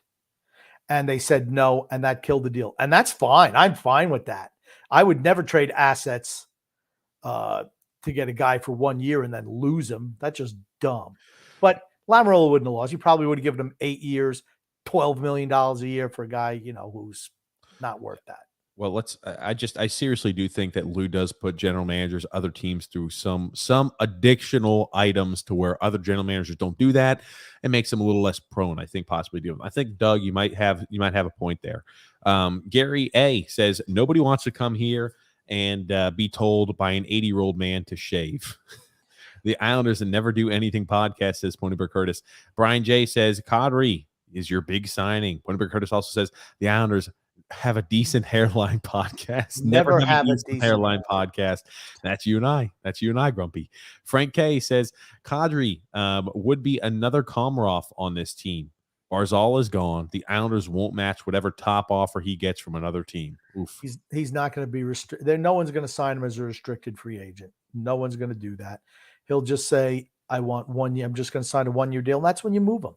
That's when you have to move him. Brandon Fry said, the grumpy old man has been right this whole time. I hate being right all the time. I tell you. It's a tough one. It's tough for the fan base. Brett W says all 5 Panthers are pretty upset they traded Huberdeau. They won't be upset. All 5 Panther fans, sorry. They won't be upset when they see Matt Tkachuk on a regular basis. That's all I'm going to say. Doug R said, look at Lou's history with signing and trades with the Islanders. All mid-level at best. Bottom 6 guys. All bottom 6 guys. Every single one of them bottom 6. You can do bottom 6 guys if you're loaded up top in your top 6. We're not. Why sign the same player over and over and over again on long-term deals? It just makes no sense. And then you keep the same old guys in those roles. Just nonsense. Brendan Fry said, is this a call-in show? We're trying to get to the comments just because we didn't read any comments last time. I'm thinking next Saturday, Grump, call in. Okay. I know we're going to release the upcoming guests that we're going to have on the show. So we're going to do that. And anytime we have a guest, we won't do a call in just, out of respect. We want to make sure that, hey, we got their undivided attention, etc. Brian J said, if he comes on, it's game over for you, Baldy. Maybe something else. Ponyberg Curtis says, it's Lumerta, dude. The journalists know. What?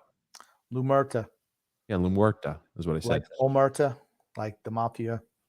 Yes. Code. The journalists know if they write anything bad about him, they're gonna be whacked.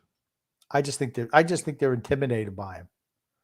I think fans would just somebody who just tells the truth.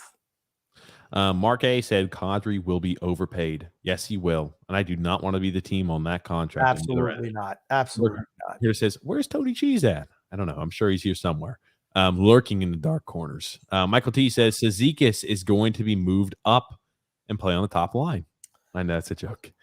John Smith said, if Huberdeau and Uyghur don't sign an extension, they could technically go back to Florida next year. That would be amazing heist by Florida. Florida doesn't have the money for that. Yeah. Also, Brian J said Barzal is a goner. We're going to go back to the Milbury days. And it's a shame because I think our defense is really, really good. Really good. As a unit, I think our defense and our goaltender are both really good. The biggest item, as I've said before, is lack of talent on the forward group. No, I'm just could have gotten anybody to fill that spot, and it would have been an upgrade over Chara. Anyway, Nick D says here, TJ, the curve. How you guys doing tonight? Doing well, Nick D. I got the chicken and Italian sausage on the barbecue on the BBQ. Grumpy. It's a beautiful late afternoon in Vancouver. What thievery by the Flames. See, I just don't think so. A lot of people think that, and when you look at the assets given up, that is the case. But Okay. I still believe it could be successful for both teams under the circumstances I mentioned earlier. Want You to Sigh says, it's just Groundhog's Day all over again. It never Very true. ends. Very true. I'll let you read that, Grumpy. Lou Murder. He's a straight killer, murdering this team. Lou Murder, all interchangeable terms. Thank you. And Gary A says nobody wants Josh Bailey. That's true. Tony O'Connor says, what player do we have that are as good as Huberdeau? Nobody. Just Barzal. That's it. Bob Son of Stan says Huberdeau is great. Uyghur stinks. Yeah, Huberdeau's good. Huberdeau's good. Freedom Fun Adventure says Alan Poupart. What is that? Alan Poupart, who covers the Dolphins and former NHL reporter from Montreal, said many Panthers went to the strip club after the playoff game with a game early next afternoon and wanted to trade Hubie and Uyghur since. Maybe those were two guys who said, you know what, hockey's not as important to them. Going to the strip club is. That could be another reason why. We didn't even mention it. It's funny. I was thinking about that earlier, but remember the culture change. That was the rumor, was that at their game they were down 3-1, or they're down 3-0 in the series. They were down 3-0 in the series to Tampa, and they went out and they went partying the night after they were down 3-0 in the series up until like 4 a.m. or some crazy time like that. Maybe, like I said, sometimes you need to move guys like that. If they're not, you have to. I mean, that's one thing that Barry Trotz was really good, getting everybody to buy in. Maybe those guys didn't have the proper buy-in. I think Brunette was also part of the issue. If it was Quinville, I bet they wouldn't have done that shit. But, it's the substitute teacher was in there. So, hey, let's throw chalk and shit at him when he turns his back. Nick D said Lou will be status quo until he leaves next year. I just hope this is his last year. You and me both.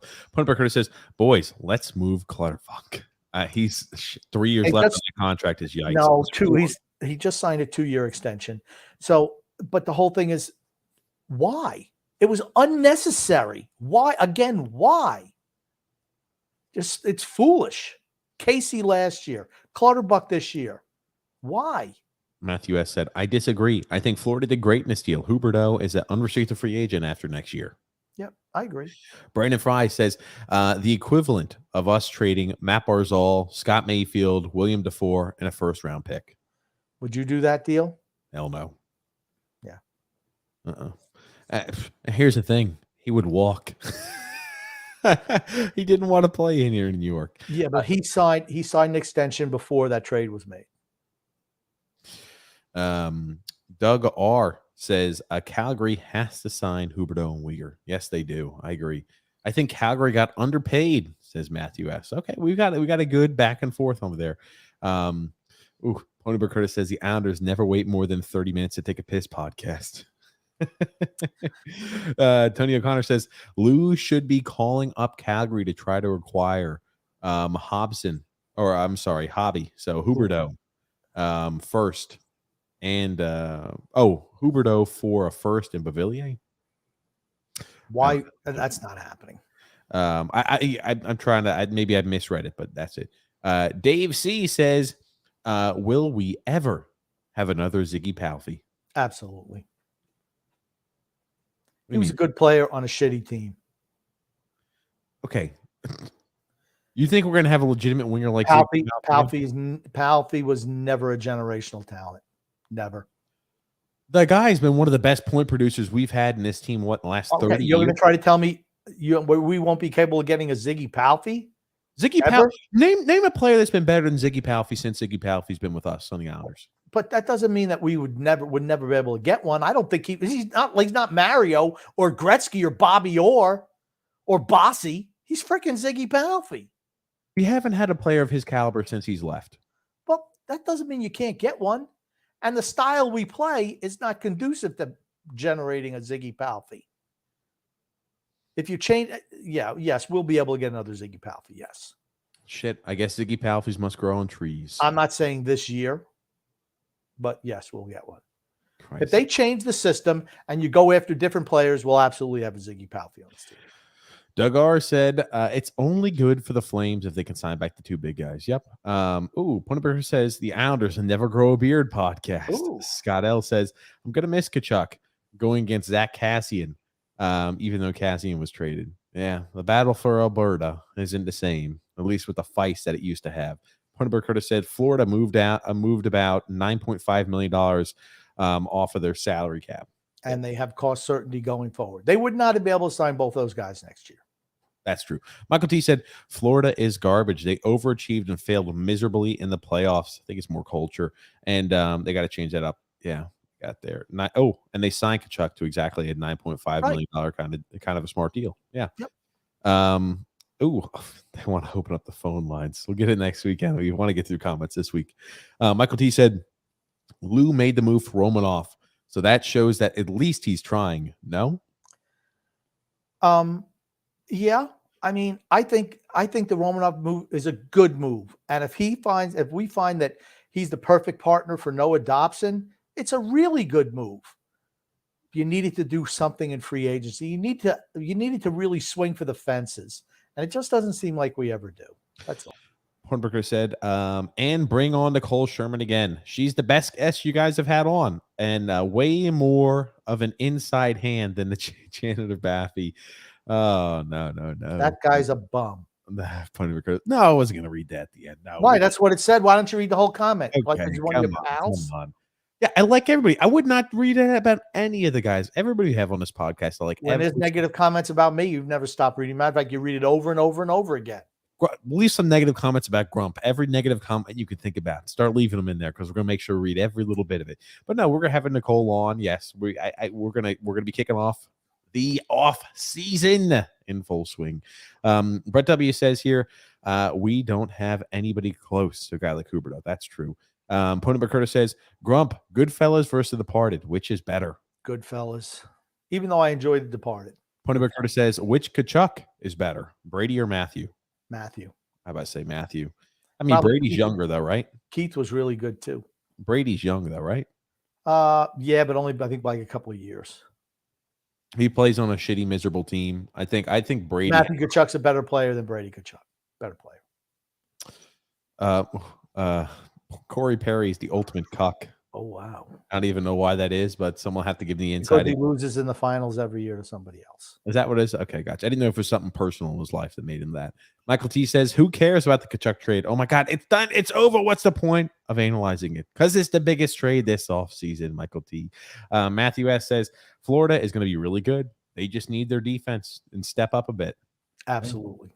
What the hell? Says Rogue Gamer. Toby O'Connor says Huberdeau goes to Florida with no restrictions, no income tax, to a place like Calgary, liberal Canada. You won't resign with them. That's he's from out west though. He's from out west. He played in the QMJHL. Remember that he played for the St. John Sea Dogs? Let me see. Yeah, but that's not way out west. That's like Eastern Canada. No. It's Quebec Major Junior Hockey League. Yeah. That's central country, no? No. Oh, man, my geography is going to be terrible. Here comes the Canadians going to flame the hell out of me. They're like, what a dope. Quebec Major Junior League. It's in the Quebec area where Montreal is. It's close. It's closer to the East Coast. It was in the center. Give me a sec. No. Oh, man.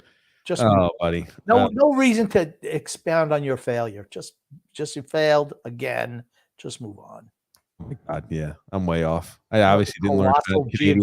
I obviously didn't learn much about Canadian geography, ladies and gentlemen. So, all right, leave your TJ doesn't know any more than a fifth grader. Leave those all in the comments. Drew L says Huberdeau is more of a playmaker. Tkachuk, but I'd say despite Tkachuk being bigger, both of them are relatively the same in skill. Yep. Michael T says big, tremendous, giant move by Florida, but if they don't win the cup, it's a failure. I don't think they're in trouble. I don't think it's like this year or bust, like the Islanders were last year. They have years on their window yet. Yeah. Sal P says, good evening, fellas. Crazy trade for Tkachuk, but I really do like Huberdeau. He's a legit top-line producer. I've had him on my fantasy team the last few years, and I've watched him a lot. I've watched a lot of his games. I think he's helped develop Barkov's game in the last few years. Don't undersell Huberdeau. He would be our best player. He's good. He's good. Brett W says they could benefit from a Mayfield type. They could still use more grit. Florida, absolutely. That's what Florida needs. Brian J says Tkachuk is the best overall. Matthew S says, for the people who hate this deal, what did Calgary really give up other than the first round pick? Huberdeau is 29 years old and not nearly as good as what he did last year. It was a career year for him last year, Huberdeau. The guy averaged more than a point a game each of the last 4 years. I don't know. You guys are selling him short, I think. Dave C said, one show, Grump eats something salty and drinks enough grape drink for a cookout. And now he wears the perfect shirt for it, Salt Life. It's funny. When I saw the shirt, I thought it said Slut Life. I read it. I looked at it like with TJ. What would TJ say? Slut Life. That was my old shirt, Grump. It was. Mighty. Yeah, Grumpy's got it now. My God, Who bought it for I you? forgot. Who bought it for you? I don't even know. It's Grump. my shirt. Move on. I honestly don't even know. This kid's never bought anything in his life. Oh, stop. Please stop. Honestly, I didn't know that. Why is that dog? Why is that dog eating Dave's wife's head? Was that Dave's kid's head? Is that a kid? I thought. I don't know. It's tough for me to see. I don't know. It's tough for me to see. I've got bad eyes. What can I say? Brother number 3 says this squad has shown that they can beat tough teams. It's not the best lineup, but maybe things will be different under Lane Lambert at the helm and some new coaching staff. Maybe that's the best case scenario for us right now, and that's what I think we're all hoping for. Yeah, maybe. Real Gamer says Grumpy works for Florida. No, I just thought it was a good deal for them. Michael T says, you got to believe the younger players will get a chance this season. That could make a difference. I think it could. True. It could. Yep, absolutely could. But it's like, it's one of those things I don't want to put all of my thought, and I don't want to blindly just say before we go on, okay, that's going to be to solve the issue. I'm not sure it will, but it could definitely help. So, I wouldn't say it's not going to be a positive. Shooter's Puck Hockey says, one thing I feel is the Islanders team has a huge chip on its shoulder now. It's back to prove people wrong attitude again. I don't believe this team will be as abysmal like people say this year. I just think we're on the downside. That's all. A lot of those guys are older in age. I think that's going to be tough. That's going to be tough for the team. That's going to be tough for those forwards to bounce back at their ages of 32 years plus old. Tkachuk is a game changer, says Matthew S. Doug R. says, we need the younger players to get more ice time. For certain we do. Michael T. says, I've done some research on Romanov, and the consensus is he has a high ceiling. True. We'll see when he gets here. I think, hey, got to be a top-line guy. David Volek, Game 7, says Road Gamer. Dave C. says, we're ranked 5th to last in NHL offensive rankings. We might be closer to last than that. And it ain't going to get any better. I've lost all faith in moves. Who wants to come here and to be the one person everyone depends on to win? Good question. Right? Good question. No one wants to come here. We have to force them. Has to be like a hostage situation to get someone to come to Long Island. Michael T said all the Islanders team needs is some good chemistry, and they could make some noise with our defense and goaltending. We just need some offensive chemistry. I feel like it's a lot more than that, Michael T. Gonna need production out of our forwards. Our goaltending and defense is solid, but we need good forward play. What you looking at, Grump? I'm right. You doing some research? I thought you were doing some research on something, Grumpy. I was hoping you had something that you had seen or doing some research on. What, Grump? Go to the comment. Next comment. Well, is that Grumpy can hear you? You're the only one who can hear that, by the way. No one else. Everybody can hear that shit. It just bothers me. It's an offensive league for certain. Is Brian J. I think these guys are real. I think these guys are real, says Road Gamer. To be Gungun real. says, To hola, got compadres. to be real. To be real. Cheryl Lynn, back from the 1970s. Gungun says, hola, compadres. What would satisfy you both concerning the Islanders next season? Merely being competitive playoffs or Lord Stanley's Cup? The Stanley Cup. I think restructuring the image of the team would make me happy. I don't believe that playoffs. I believe playoffs are a possibility. I do not believe a Stanley Cup is even in the realm of possibility right now. If the younger guys are given a chance to play and take over jobs and show that they're part of the future, that would be a success for me. Absolutely. If a guy like Oliver Wahlstrom steps in and he plays better with a little bit of love, tender love and care, and you see him elevate his game, that would make me excited. You see a guy like Kiefer Bellows who takes a step forward too, that would make me happy. You see a guy like Robin Salo given a little bit of a chance, takes a step forward in his game. Those are the things that would make me happy next year's season. Romanov paired with Dobson is big for me. Well, that better be a given. If that doesn't happen, I don't think it's a given right now. I think it's going to work out. If that doesn't happen, that is another colossal blunder by that freaking blithering idiot up at top. I'm just saying that until I actually see it. If you give up a 13th overall pick and that doesn't work year one immediately, as soon as you step on the ice, oof is all I've got to say. It's going to take a little time for them to gel. I'm going to let you know something. I'm going to be very critical of Romanov. If I see anything Grumpy, I don't like Grumpy because of what we traded for him. I'm be on him. You know how that is. I know. Hobby Dobby Doo would be great. Hooby Dooby Doo. Not Hobby Dobby Doo. Hooby Dooby Doo. Hoobero. Hoobado. Hooby Dooby Doo. Hobby Dobby Doo. All right. HOO is what? Who? B. DOO. It's not a real fucking word. It's You're not acting Hobby Dobby you're Doo. acting like I misread Dobby B Doo. or read or Why don't you just say Hobby Dobby Da? Grumpy, I swear. People better have been leaving those disparaging comments about Grumpy Old Man down there. I can't wait till we get to those. Matthew S. said, Uyghur cost Florida that series. It was terrible. Sorry. Doug R. says, looking at cap friendly between now and 2 years from now, we have a massive amount of unrestricted free agents. Does anybody trust Lou in rebuilding the team in the next 2 years? Or maybe we should get a more in-tune general manager? Agree. I think that's what we should do.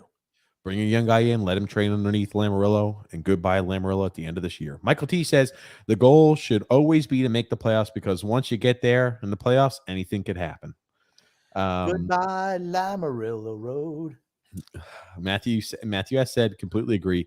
Florida is a cup contender right now. They need to get better defensively still. They're on the road. They're close. You add a real talented defenseman at the trade deadline, you're a real cup contender. Gungun says, who was worse, Vanilla Ice or CNC Music Factory? I don't even know who CNC Music Factory is. Everybody dance now. Dance. Really? That's a good song.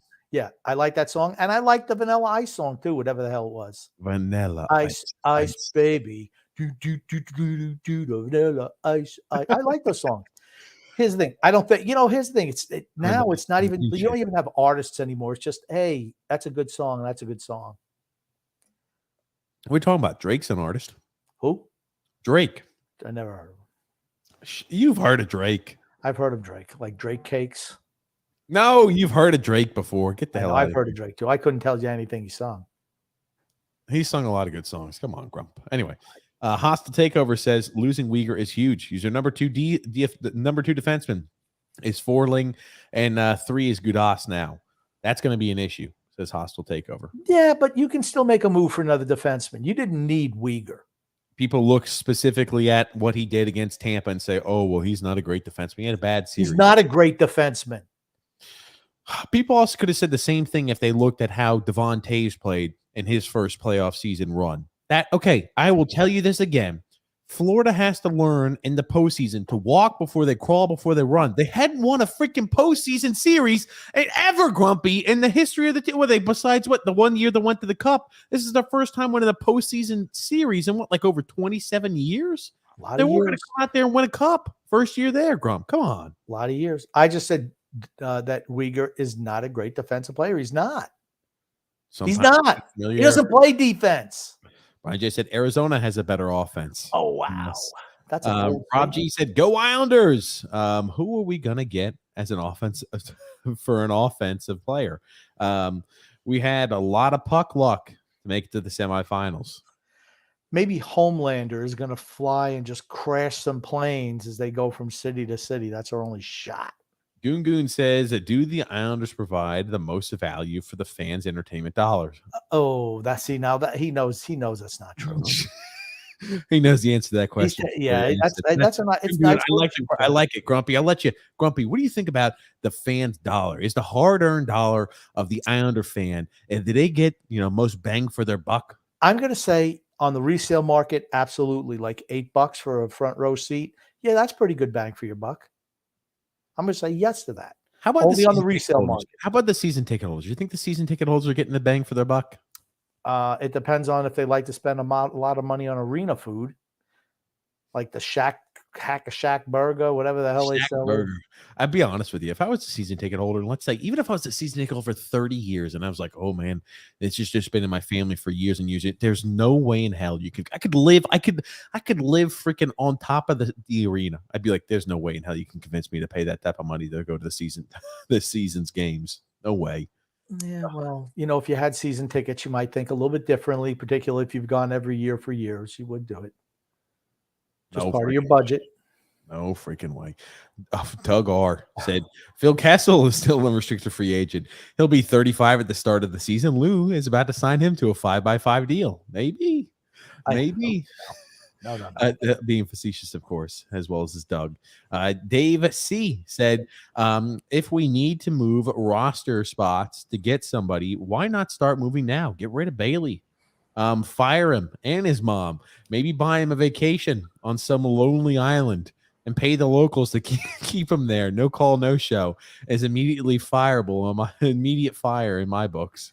I think they should send him somewhere where they still have cannibalism. Oh, stop, Grumpy. He probably likes that. Of course, joking.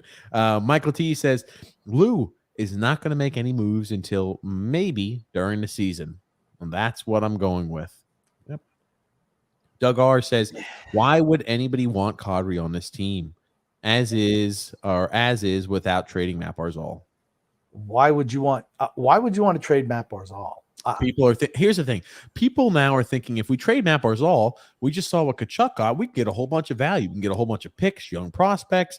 If we traded away Matt Barzal, you will be criminally overpaid because you have a freaking maniac who is our general manager, a guy who does not understand the value of a player. He does not understand asset management. He is hideous with asset management. If you trade away Matt Barzal, maybe you're going to get, we got the Colorado Avalanche first-round pick and the third-round pick in 2025. We would get underpaid. Simple, Grump. Simple. Don't trade away Matt Barzal. Not onto this guy. Ugh, no freaking way. Gary A says Bailey is soft as baby shit. Nobody wants him. David S. I love the picture. Never say die. Says, hello, boys. What's up, David? How are you? We could use the Hanson brothers on this team. That'd be worth the price of admission alone. Brian J, they'd all get game misconducts in the first few minutes. Brian J says owners like to spend but have no hockey knowledge at all. Yeah, Lou thinks it's his own money that he's spending and that he's on a fixed budget, because his Social Security hasn't kicked in yet. And, Michael T. Michael T said, I'm ready to roll this team out on the ice. New coach, younger players playing Romanov, added to our defense, Sorokin and Varlamov. Let's freaking go, Islanders. Yeah, Michael. Andre M says, I think Kadri is really waiting for the Avalanche caps or the clear cap space. He's probably going back to Colorado. Agreed. I hope so. JT Miller has had one good year in his career. No thanks. Yeah. Same here. Dave C said exactly. It's like somebody hoarding things, thinking one day somebody will want to buy it. Nobody wants Bailey. No one. Couldn't even get a front office job. He'd be too scared to make Gatorade. God. He'd probably get it pre-made, but he's so smart. They can't hesitate to tell you how smart he is. He'll be able to measure out that water ratio at the perfect amount. They just never, ever say, what his skill set is. Well, he's really smart. He can't play hockey worth a damn, but he's smart. Michael Hey, T. Ogilvy, it ain't like algebra, is it? Michael T says, we're not going to get Tarasenko. We're not getting Kadri. We're not getting JT Miller. We're not getting Phil Kessel. I hope. That's best case scenario, Michael T. We don't do anything unbelievably stupid. Yeah. Doug R says, how the hell does it make sense to bring Kadri here? It doesn't. Yeah, I was about to say, doesn't. Brian J said, if the Islanders sign Kadri, I'm not going again this year until they upgrade the roster. True. Lou will not overpay, says Michael T. Wow, Michael T. Michael has been pretty rational today, but now, no. He always overpays. I was about to say, look at the past. The past is an indicator for what he does. Hostile takers say the Avalanche will absolutely not be healthy all year long. Kadri carried the team, or we're absolutely not healthy all year long. Kadri carried the team while Nathan McKinnon, Mikko, and Landeskog. What? Rantanen. Yeah, Rantanen and Landeskog all missed significant time. I didn't think he had a fantastic year. They missed time. He had a fantastic year this year, no doubt about it. He was really good this year. They missed time though, but he was a consistent guy in the lineup and a consistent performer. He was very valuable for them this year. Andre M says, I want JT Miller. I want Miller. What about Timo Meier, guys? 1 year left in his deal, and the Sharks are rebuilding. That's a guy we should be looking into.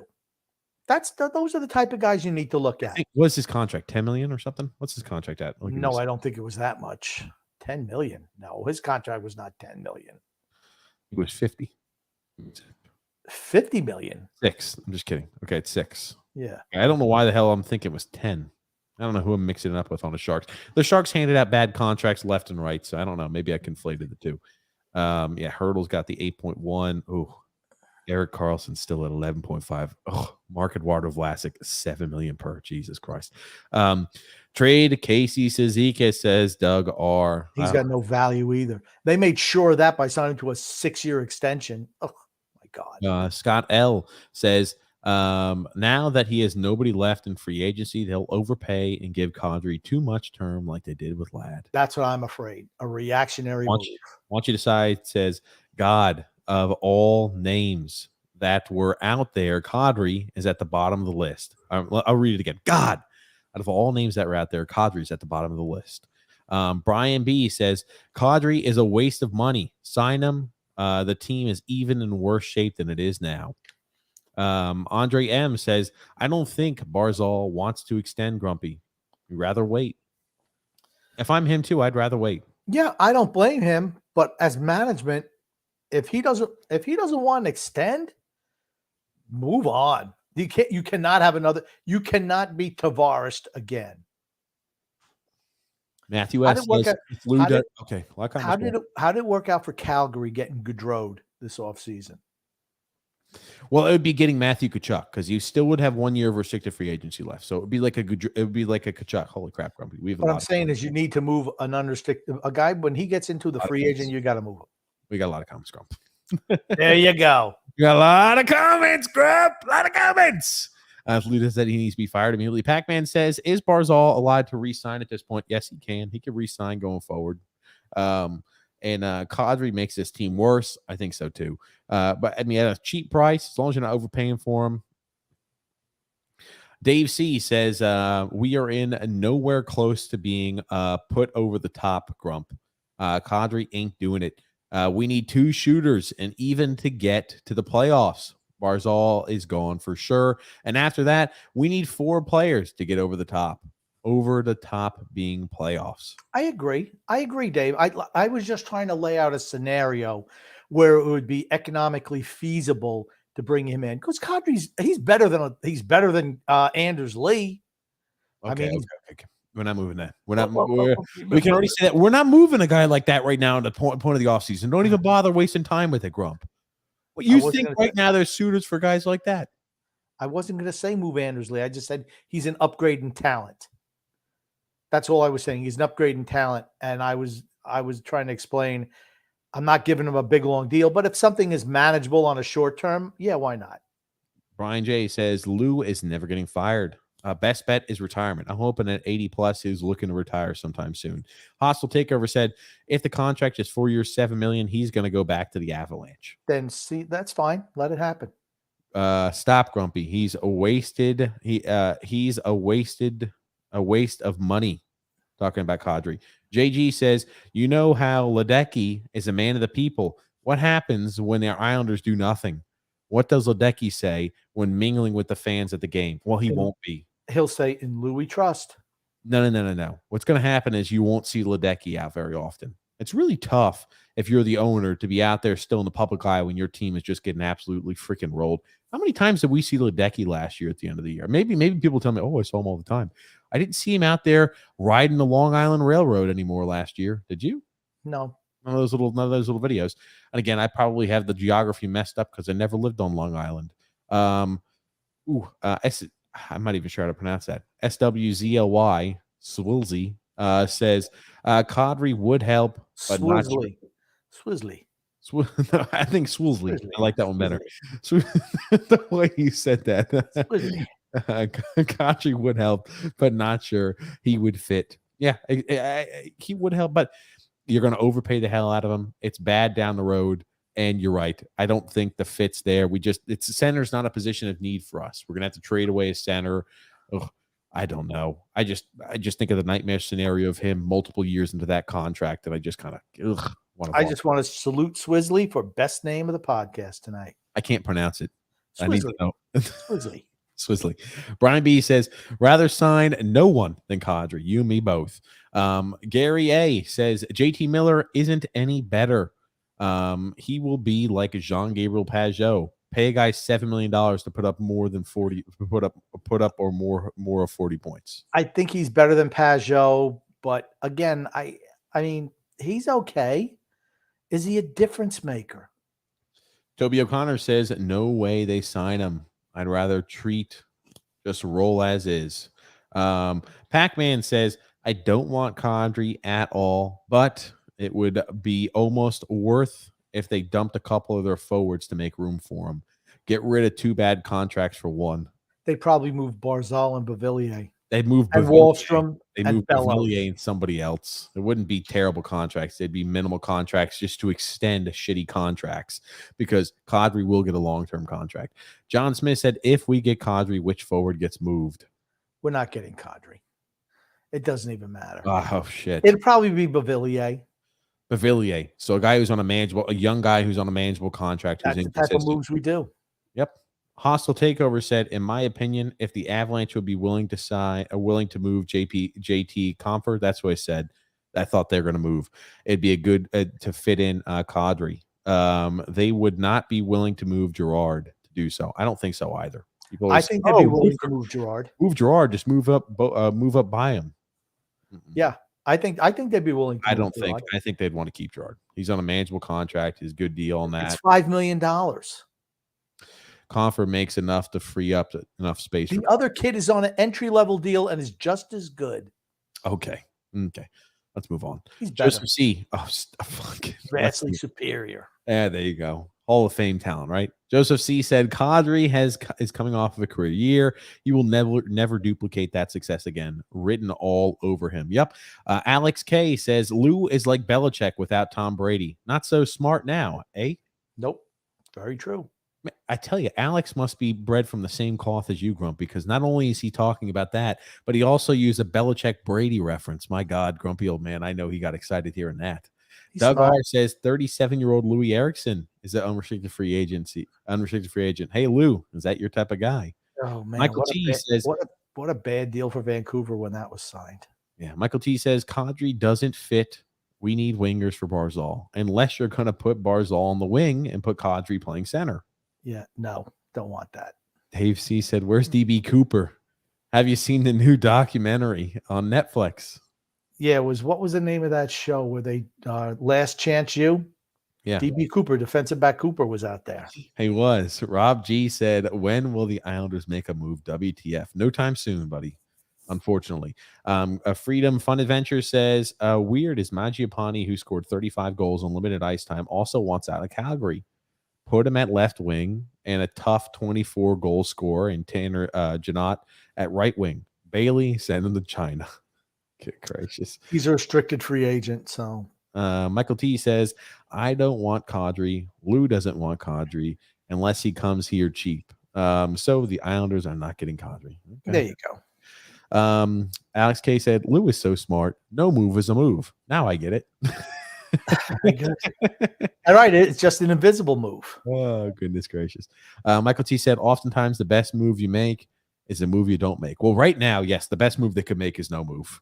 So, yes, but earlier on when there were options available, that's not the case. But now it is. Must trade Barzal if Kadri comes here. My God, you want to talk about freaking full on? I'm ready to do not let this maniac touch another asset on this team. Again, it doesn't make. I know Doug has been pushing this narrative tonight. People are thinking that if they were to bring a guy like that in, they're going to move away Matt Barzal. I'm telling you, that's what people are saying. Why would you bring in a 32-year-old to move a 25-year-old? It goes against everything you should possibly do, and it doesn't. You said it before. You believed if the Islanders were offered a 1-for-1 deal, Mark Stone for Matt Barzal, the Islanders would take that. You've always said that. They don't like this style. True, but you got a new coach now. Okay, we're putting a lot of blind faith in the fact that he's a rational-minded individual. So, D-Cut says Lou's got to go. This is getting worse by the day. Alex K said, "Look at Aaron Judge's year. Just as he's coming into his contract year. Bye bye. He's definitely DB Cooper," says Brian J. Gary A said he will end up with a washed up Phil Kessel at the last moment before the start of the season. This silence has Lou written all over it. Maybe he forgot how to use his phone. Dan L says, well, at least he can make several trips to Coney Island for hot dogs. There you go. Gary A says our biggest need is a new general manager. Yeah, we talk about the forward group need and the defensive and the goaltending. Our biggest need is a new general manager. That's a good point, Gary. And we're going to start using that, but we'll give you credit, Gary. The biggest need is a new general manager. I'll get a Kadri shirt. He isn't coming here, says Alex K. I hope not. Scott L says JT Miller boat has passed because it would have happened at the draft. Yeah, I don't see any trade being made now. Trade Barzal for Huberdeau if he's willing to sign an extension. Sign Kadri to 4 years, $6.5 million per. Yeah, I don't see any. That's just once again roster baiting, not happening. DDT said, "Who would Vancouver want from the Islanders? There's not much." True. JT Miller. Yep. Vinny L said, "Just toss the season down the toilet until Lou Lamoriello is gone." Yeah, that's the point where Islander fans are at right now, though, and not wrong. Dika says, "Barzal is a spoiled baby. He's our third best center. Take a hike, pretty boy. Enjoy Calgary." D-cut. No, I could not disagree more. No. Gary A says they wouldn't trade him within the division to us. Gotcha. Vinny L said the owners are not going to do a thing to realize hold on. The owners are not doing a thing to realize no top talent will be coming here. Imagine if the Kraken took Josh Bailey instead of Jordan Eberle. It's really not much of a difference. Owners say that Lou is the best thing since sliced bread. Yeah, that's a troublesome part. Yep. Michael T said the Islanders will be the surprise team of the year to make the playoffs because everybody will be writing them off. Okay. Alex K says, look at that Calgary deal, but it still doesn't put them over the top. The Avalanche repeat. Yeah, repeating's tough. It depends. I mean, there's a lot of injuries that can happen. I mean, Avalanche were very healthy. They had a lot of things. They were a fantastic team, and being healthy really helped. Doug R said, maybe where there are tons of empty seats filled by other teams' fans, they will fire Lou. They're not going to be happy if the stadium is half empty every night. Oh, I'm sorry. He said if there's a ton of empty seats or seats filled by other fans, they're going to fire Lou. Michael T said, I want to hear Grumpy say Kraken in his annoying, obnoxious voice. Oh my God, the Kraken, like galloping Gertie under the bridge. Like, oh, it was hockey has been part of this area forever. Gary A says, still waiting for Bailey to hit the 20-goal mark. That's never happening. Never happening. In his dreams. That's the only time it happens. Doug R says, if Lou wants to be successful, he needs to do 3 things. Sell, and sell. Get in there and sell. Dan L said, if we move Bailey, it will be a low pick, like a 5th or even a 6th, or even future considerations. No problem. If we get anything, I'd be happy. Toby O'Connor says, we need to add picks with Bailey for futures. Yeah. I feel like we're going to have to give picks away to get rid of that. Rid of that contract. Pac-Man says, not that I wanted him, but it would have made sense to sign Nino Niederreiter and then Kadri. But Nino is just what we have on this team. We have 100 Ninos on this team. Yeah, about to say middle 6 guy. Yeah, John Smith said you'd have to give up a 3rd or a 4th to get rid of Bailey. And I do it in a heartbeat. He said a 3rd and a 4th to get rid of Bailey. That's not true. I'm telling you. I think we get something for him. Not a whole lot, but I think we get something. 7th round pick from a team that needs to hit the floor for Bailey, maybe. Yeah, that's fine. Michael T says, trade Bailey to Anaheim for a game-worn Teemu Selanne jersey. Ooh, well, there you go. That's worth it. Hey, I'd like that. Yeah. That on display at UBS. David S says, we need to invest and hire a couple of used car salesmen for this organization. True. Alex K said, who is coming to camp with a chance to make the team? Nobody. I think they've already got everything predetermined again. They have all these guys under, one-way contracts, 14 forwards. The team is already set in stone. It's already set in stone. David C said, can't get popcorn for Bailey. Michael T, or David C, I'm sorry. Maybe you could get like one of the kernels that gets stuck between your teeth, like a husk that gets stuck between your teeth for Bailey. Michael T says, does Salo make the team to start the year? I'm thinking and hoping he does. As of right now, I think he does. Yeah, as of right now, he does. But if they pick up a Calvin DeHaan type, that could relegate him to 7th defenseman. But he'd still play quite a bit, I feel, next year. Him or Aho? Not Aho. Aho has a one-way deal. Remember that? Yes, they're going to want Salo to take over that spot sooner rather than later. I'd like to think that too. Drew L says the only guys are unrestricted free agents that seem to make sense for us are like Sonny Milano or Danton Heinen. Again, they're like we have those guys already. Yeah. Michael T says, what are the ages of our defensemen? They're young, so we're good there. We're young. We're young defensemen. The oldest one is Mayfield. I think he'll be 30 this year. And then you have 2 guys who are 22 in Dobson and Romanov. And then you got, I think, 27 and 28-year-old for Pelican Pulak. Doug R says, when does Lou announce that he's re-signing Char and Green as our bottom pairing defenseman? Not happening. D-Cut says Bailey's a negative asset. If Patches brought back nothing and the team wanted a first for 1 year of James Van Riemsdyk. Yeah. A team wanted a first-round pick to take James Van Riemsdyk's contract off of Philly's hands. So because they had Philly over a barrel because they knew Philly needed to make a deal to go after Johnny Gaudreau. That's the reason. Timing is everything. Okay. The value of the player is everything. Michael T said, do you keep Pulak and Pelech together or you split them up? I keep them together now that Romanov and Dobson are together. Mm-hmm. Gary A says, trade Bodie Wild. Fragile Lou won't play him because he's not vaccinated, and Lou can't risk getting COVID. Yeah, I mean, like they're not going to use him. Just move him. His career and future here with this team is done. Just move him. I don't know why they feel like they have to Hosang this kid. And the thing is, yeah, especially with the way things have transpired as well. Alex K said, do we throw the season to get Connor Bedard? No. Tony Cheese said, I'm about to start flowing flags again. Oh, am I going to have to start throwing flags again? Tony Cheese makes his return. There he is. Christopher C says, anybody who wants Grumpy to be general manager for the Islanders, say aye. Aye. Grumpy, there's no eyes in the comments. Sorry. Nobody wants you to be general manager. Ponyboy Curtis says, boys, bring back Jason Chimera. Oh, man.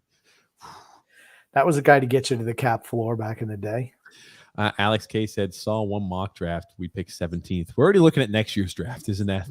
That should tell you where we're feeling, how Islander fans are feeling. They're saying, okay, where are we going to be for next year's draft? And who can we look at already? That means we make the playoffs, though. Yeah, so I don't think that's happening. D-Cut says, Rutherford said that Miller won't be traded till the trade deadline. Oof, I didn't see that. Just tank for a high pick, says Doug R. Chara and Green are gone. Rearview mirror material. Yeah, I think so too. Pac-Man says Bjorkstrand had by far the worst plus minus on Columbus. Just saying. Okay, I wasn't aware of that. Michael T said we're gonna have to play Ross Johnson more often to defend against Romanov burying players in the boards.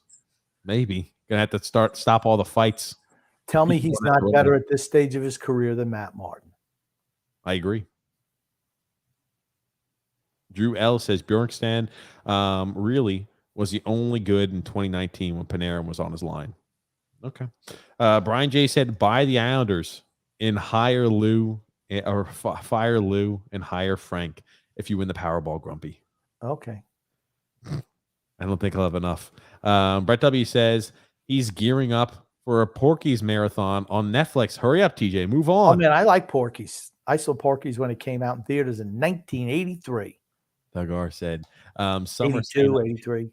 Some are saying that Calgary may just flip Huberdeau. Should we start? The Lou is trying to bring him to the Islanders just so we can be let down again. It's not happening. $2. Thank you for that, Doug R. Drew L says TJ promotes gambling. Also, TJ, Powerball tickets are a scam. Doug R said that's the Mega Millions, not the Powerball. Oh, Jesus, I'd never do any of that stuff. Michael T said, Grump, if you win the Mega Millions, you got to do a podcast from your super yacht. Oh yeah, for certain, I'll do that. Just the first super yacht.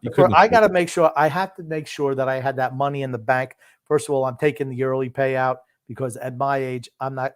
Hey, shoot the moon, right?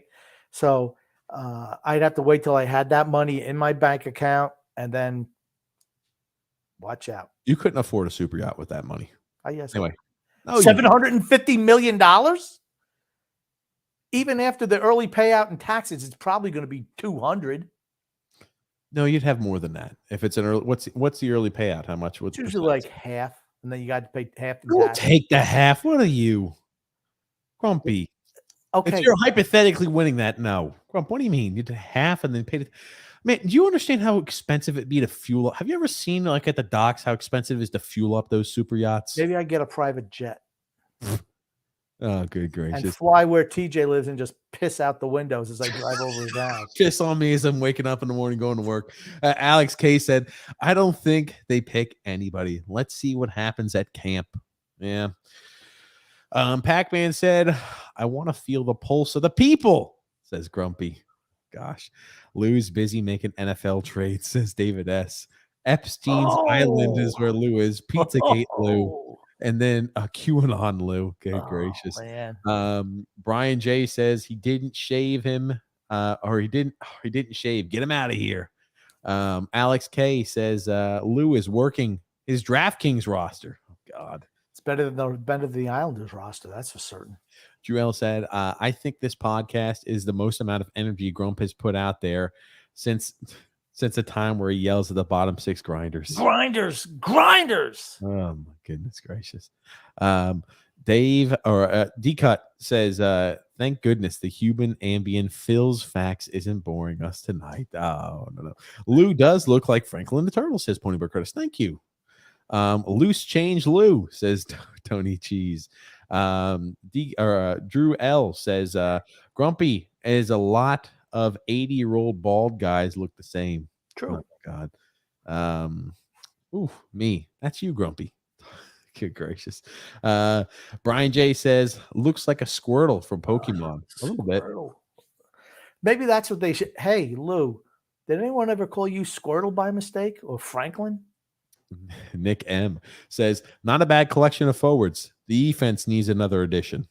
Talking about Talking Oh. about Florida. Okay, gotcha. I was like, it was so long ago.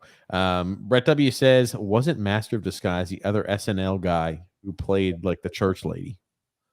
Oh, He was in Guard. He was in Rock Dana On Guard. Carvey. Or who was that? He was in Dana Wayne's Carvey. World. Is that who it Dana is? Carvey. Okay, maybe it was Dana Carvey. Wayne's World. It was that guy who does it, I think. Dana Carvey. Brandon Fry says, Franklin the Turtle is my favorite thing from childhood. Yeah, the Master of Disguise was Dana Carvey. Thank you, Master of Disguise. Owen J, what's up, Owen? How are you? Master of Disgrace. Nick D said, I'm not turtle enough for the Turtle Club. Is the line from Master of Disguise. Oh, gosh. Jennifer, who is that? Esposito, yeah. She was also on The Boys, the first and second season. I don't even know if she lasted. Maybe she lasted the second season, got her head. Hey, man, I'm starting to watch that. Let's not talk about that show, huh? I'm in season number 1 over here. She was in she was also in Rescue Me. Cool. Jake K says, hello, fellas. What's up, Jake? Drew L said, I was going to go through the drive-through at Chick-fil-A, and this guy who took my order said, I look like Elon Musk. Now, all my self-confidence is gone for the day. Good gracious. Yeah, his little shirtless picture was all over the internet. Point Curtis says, Grump singing Black Eyed Peas is hilarious. I love Grumpstradamus. Make some more predictions, Grumpstradamus, please. When they come into my head, you'll hear them first. Make Butchie the general manager. Oof. No. Alex K. Not that. So let's get rid of an 80-year-old for a 71-year-old. Who can't even pronounce the names. I want to trade for that guy. I need to trade for that guy on your team. Yeah, who is it looking trade for? God almighty, he butchers those names left and right. Tony Cheese says, okay, I'm convinced TJ is both autistic and dyslexic. A lot of the ICs. A lot of icks in his life. ICs. That's like the DB Cooper's Grump. Ariel C says, something tells me Kadri is signed long-term on the Islanders. So terrible if that is. That is terrible. That's worst case scenario. I think our minds are starting to go there because none of the good things are happening. We think worst case now. John Smith said, our defense and goal situation deserves a good forward group. I hate watching boring Islanders hockey. Barzal to Montreal, says Alex K. The Islanders Mediocrity Podcast. Oh. That is it. That's it. You know, Alex is relatively new to sending in comments, but he's fitting right in very well. He fits right in. The Wicked 50 Cal says, what's going on, guys? What's up? Wicked 50 Cal. F the fisherman, says Brett W. Oh, no. Drew L says, I'll trade Bailey for a pack of Double Bubble. Ooh, man, that's a type of gum I haven't had in a while. I like the blue cotton candy. Or is that Bubble Yum? I like Bubble Yum better. That little duck. I couldn't tell you why it was on there, but oh, man, I could go for a little bit of Bubble Yum. That stuff was good. My mouth is starting to salivate just thinking about that. Oh, boy. AK said, I hated the fisherman jersey, and I think it's very AHL-ish. At the same time, I believe they should bring it back as a reverse retro. It would make a certain part of the fan base happy. Yeah, I'm not saying it should be the regular jersey, but it's like your third jersey. They wore, what, 5 times a year? Absolutely. Those jerseys, those third jerseys are only there to generate income. That's all they're there for. And a different color blue jersey for us really doesn't do the trick, in my opinion. But yes, I agree. That's a Lou move. That's a Lou move. Yeah, let's just change the color from every other year to 1993. JG says they should do a fisherman jersey and add an animated fisherman mascot. The kids would eat that shit up. The kids would eat it up. They absolutely would. I would buy it. And even if it was a little different of a fisherman, I'd buy it. Hey, get hooked on the Islanders. Holy shit. I like it, Grump. Yeah. That is an easy way to start advertising, too. Oh, man. Some fans would absolutely hate that shit, but I would love it. The Freedom Fun Adventure says, you can't just do nothing. Bailey cannot play one more game for this team. Nick D said the celebration of Josh Bailey's 1,000th. That says 10,000. Oh, is that 1,000? 1,000. 1,000th game. Holy shit. Yeah. Yeah.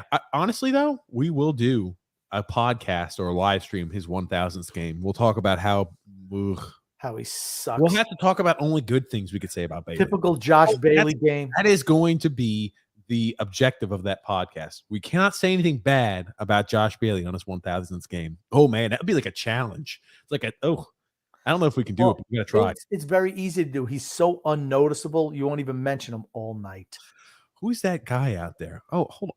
Where's Josh? Oh man, he's done such a good job of Who's the being. guy holding on to the boards, waiting for his mom to bring him a sippy cup, Oh, no. blue juice box? Oh man, oh man. D-Cut says, honestly, the best thing that can happen is Lou going down for the dirt nap tomorrow. Oh, we can't have these. This is not the first time that that D-Cut has recommended that Lou die on this podcast. Let's just say that the views and expressions of everyone on this podcast are not necessarily what we believe in on this station. But you know what they say on TV? Yeah, it's like the views shared by this member was not what we support here at this network. Yeah, I'm aware. But yes, no, best thing that can happen to Lou is that he just retires. Bye, Lou. JG says, when you guys are accused of being negative, I'd say there's a huge difference between negative and realistic. True. Brett W says, it's tiring at this point. When they hired Lou, I had hope. Now 5 years in the writing is on the wall. They're going to be in rebuild again. When does it end? Yeah. I mean, he served his purpose. Barry served their purpose. They gave us legitimacy again. They should have moved on. Just like Barry got axed after 4 years, same thing should happen with Lou. Point of Curtis says, will Kadri shave his beard? He will if he's here. Alex K says, at least there are no ridiculous road trips this year. It'd be nice we could get we can beat a few of the big boys early. And how many Ranger fans at the games this year in the out of new arena? Oh my gosh. Brian J said, you got a better chance of finding DB Cooper than Lou signing a star player. Ooh. Crash the season for Connor Bedard. Alex K says. JG says, if we keep our expectations low, we'll never be disappointed. Very true. That's the Islanders mantra. It could always be worse. Owen J says, maybe Lou knows best. I think that Bellows and Bavilier will step it up. I hope so. Part of says, the boys in the old barn in Uniondale is about to get canned. Funny thing is, it looks like a can of tuna. And Alex K said, yeah, it's Belichick with no talent. The Islanders are never a desirable free agent destination podcast. The Islanders don't want to sit in traffic on the Southern State podcast. The Islanders never optimistic podcast. Brandon Fry said, Islanders should fire Lou Lamoriello and hire whoever the hell Tampa's assistant general manager is. He must know something watching Breeze Braw go to work every day. Didn't he leave to go somewhere this offseason? Their assistant? I think he did. Yeah. I was suggesting it for how long? 2 years? Yeah, at least. All this year, at least. D-Cut said, and even last year a few times, D-Cut says, please no more Phil's facts. 5 fans fell asleep driving home last time, and a lot of fender benders on the road. Drew L says, breaking news, Islanders sign a big old country boy named Cletus to replace Anders Lee. Got the same jaw. He probably drives a big 18-wheeler. Ponybear Curtis said, by the name of the Snowman. Ponybear Curtis says, maybe Lou can sign the Ice Girls back to be legit. Not going to lie. Yeah, I mean, why not? Alex K said, or Montreal staff. You watch. They are on the way up. Well, they were in the Stanley Cup final 2 years ago and in the tank this year. Maybe they're due for rebound. David S. said, the Flames did some serious damage control. I wish we did. Ponybear Curtis said, it would be cool if we had. Oh, gosh. No, I didn't read the damn comments before.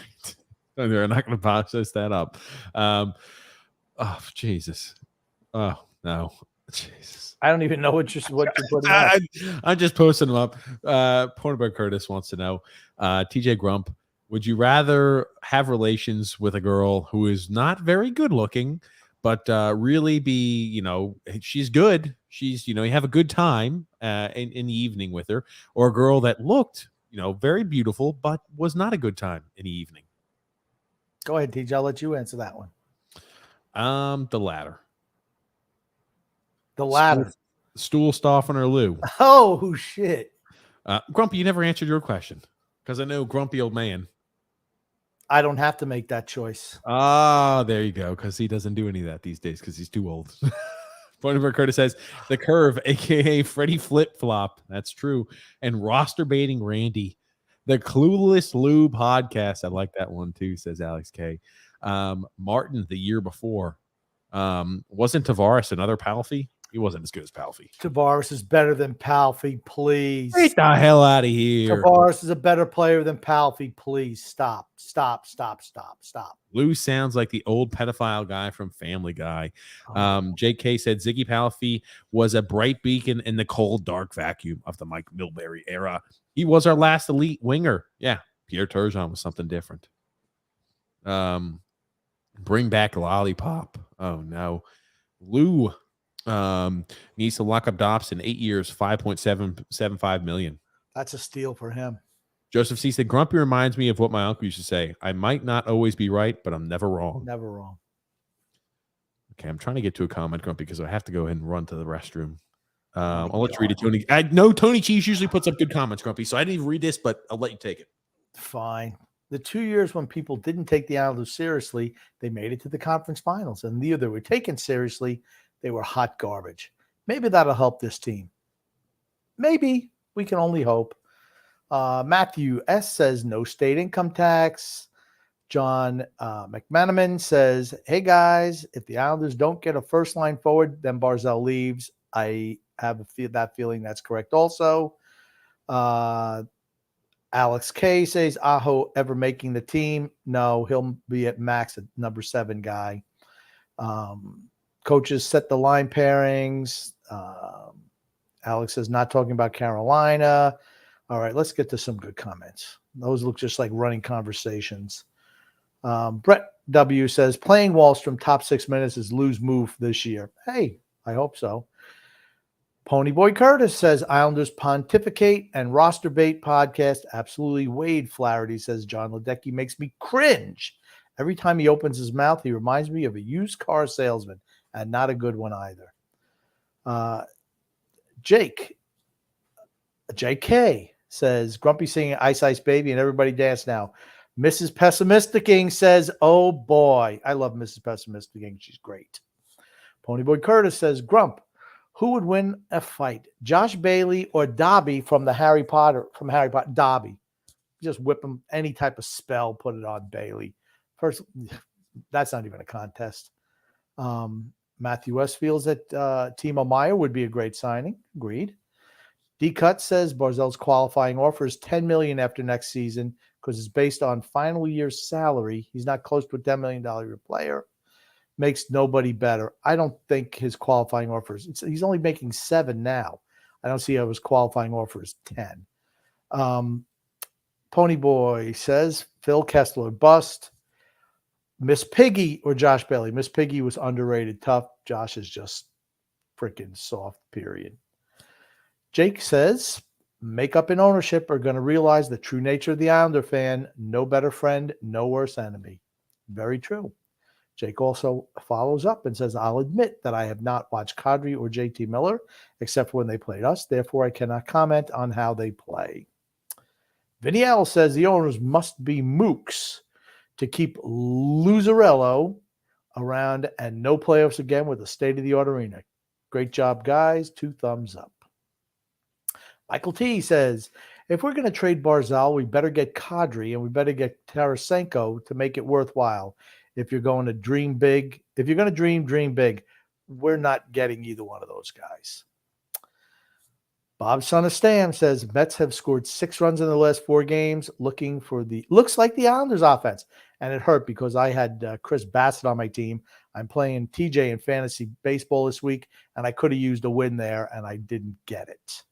So what have you been talking about, Grump? I'm reading the comments. I'm down to John Smith. Stop roster baiting. You'll go blind. Hold on. 10:25. I'm not like you. 10:25. Brett says, I have a feeling Lou is only gone if he wants to be, based on what Ledecky said. He has them duped the same way Snow duped Wong.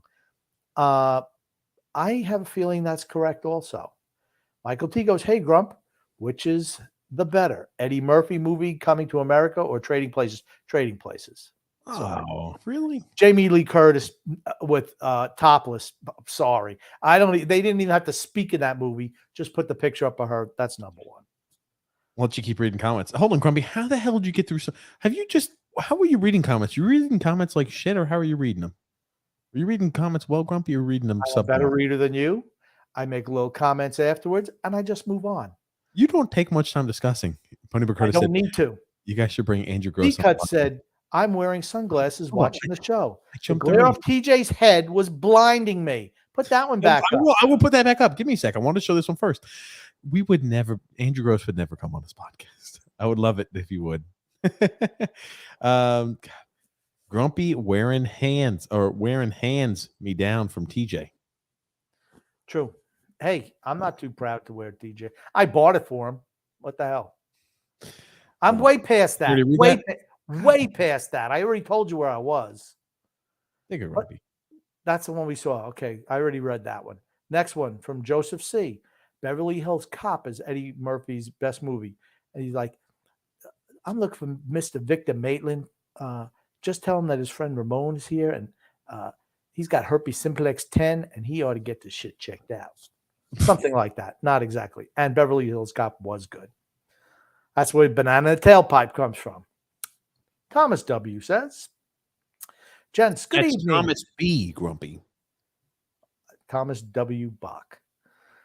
Gents, good evening. The only way this team is getting elite talent is when we draft them. Ha ha! Tough to do that when you don't have any first-round draft picks.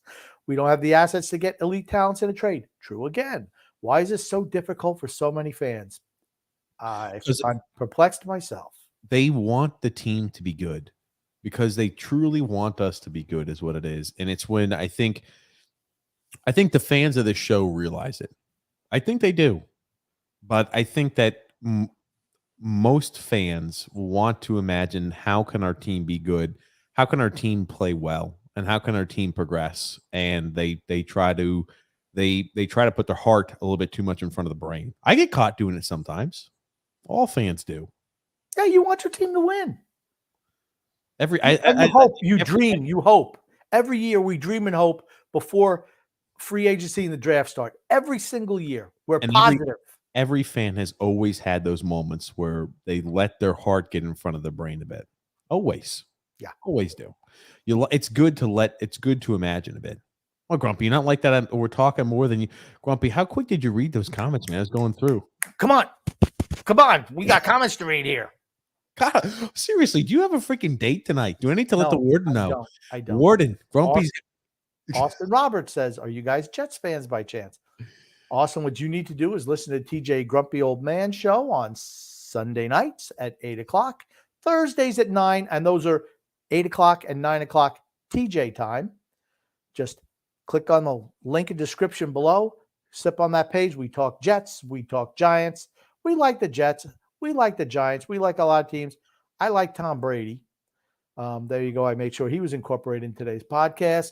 But yes, we root for the Jets and that fat pig at left tackle. Hopefully he'll do better to protect Zach Wilson. My Becton, baby. My guy Becton. And Zach Wilson, you got to love a guy who's hitting his mom's best friend.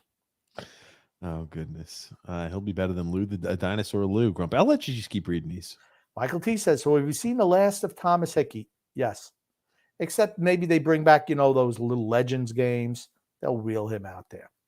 Toby O'Connor says, I'd much rather have Johnston. I've Martin any day. I'd have Martin any other day. He has more offense. I don't. Matt Martin's finished. Brett W. says, Ross Johnston's been better than Martin for a while now. Correct. Austin once again adds in Lou is a dinosaur and even puts like the little brontosaurus picture there. Time for him to frickin' retire. Yes, time for you to frickin' retire. Whoever wants Grumpy for GM, say I. No one has said I. Sorry, Christopher. They don't want me as GM. They don't want a winner. Michael T says, how do you not love this face? That's a little picture of the fisherman. We do like the fisherman. I do. Holy mother of Lou's. Holy moly, mother of lose. It's holy moly, mother of lose. Just once again, dropping words and shit. All I know is I read all the words in the correct order with the correct pronunciation. Okay, I'm going to try to explain why I do that. When I pop this up on screen, I'm looking at on the right-hand side when we have the comments tab. You see how it's a much smaller print? I'm not looking at the viewpoint that you're looking at. I'm looking at the comment section. So I'm looking at Okay, can I just say something? While you were in the bathroom doing whatever the hell, I hope you washed your hands, by the way. I took a piss and washed my hands. Oh my God. What? You were gone a long time. Did you bring your cell phone in there too? Did you bring your cell phone in there too? I hope not. So how do you think I was reading those comments? Do you think I was putting them up on the side? I was not. I had to read off the little screen on the side. Good. You read them much better than me, Grumpy. What do you want me to say, huh? Nick D says, Curves, do you think sticks and pucks would be too much for Josh Bailey? I think you could get a used puck bag for Josh Bailey. But not sticks and pucks. Broken sticks and fucked up pucks. Pucks that have been used out there on cement.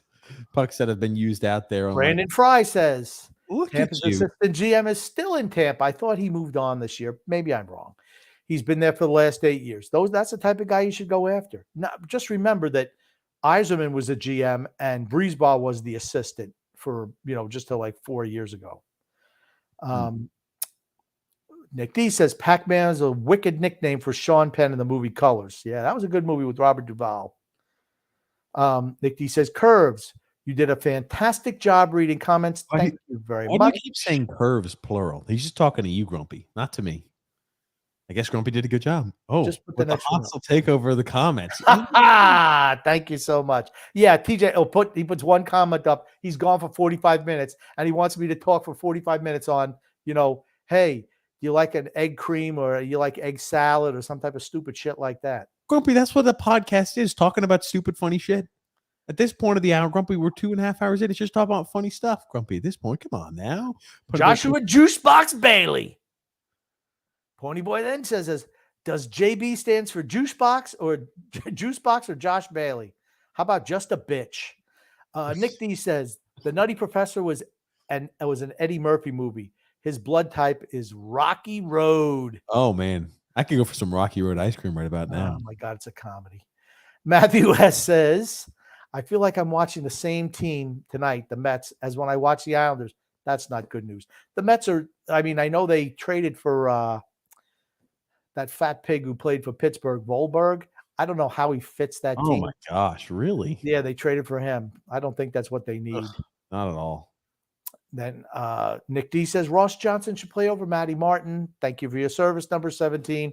We've already given you $6 million contract. Scott L just has a whole bunch of weird lines. Oh,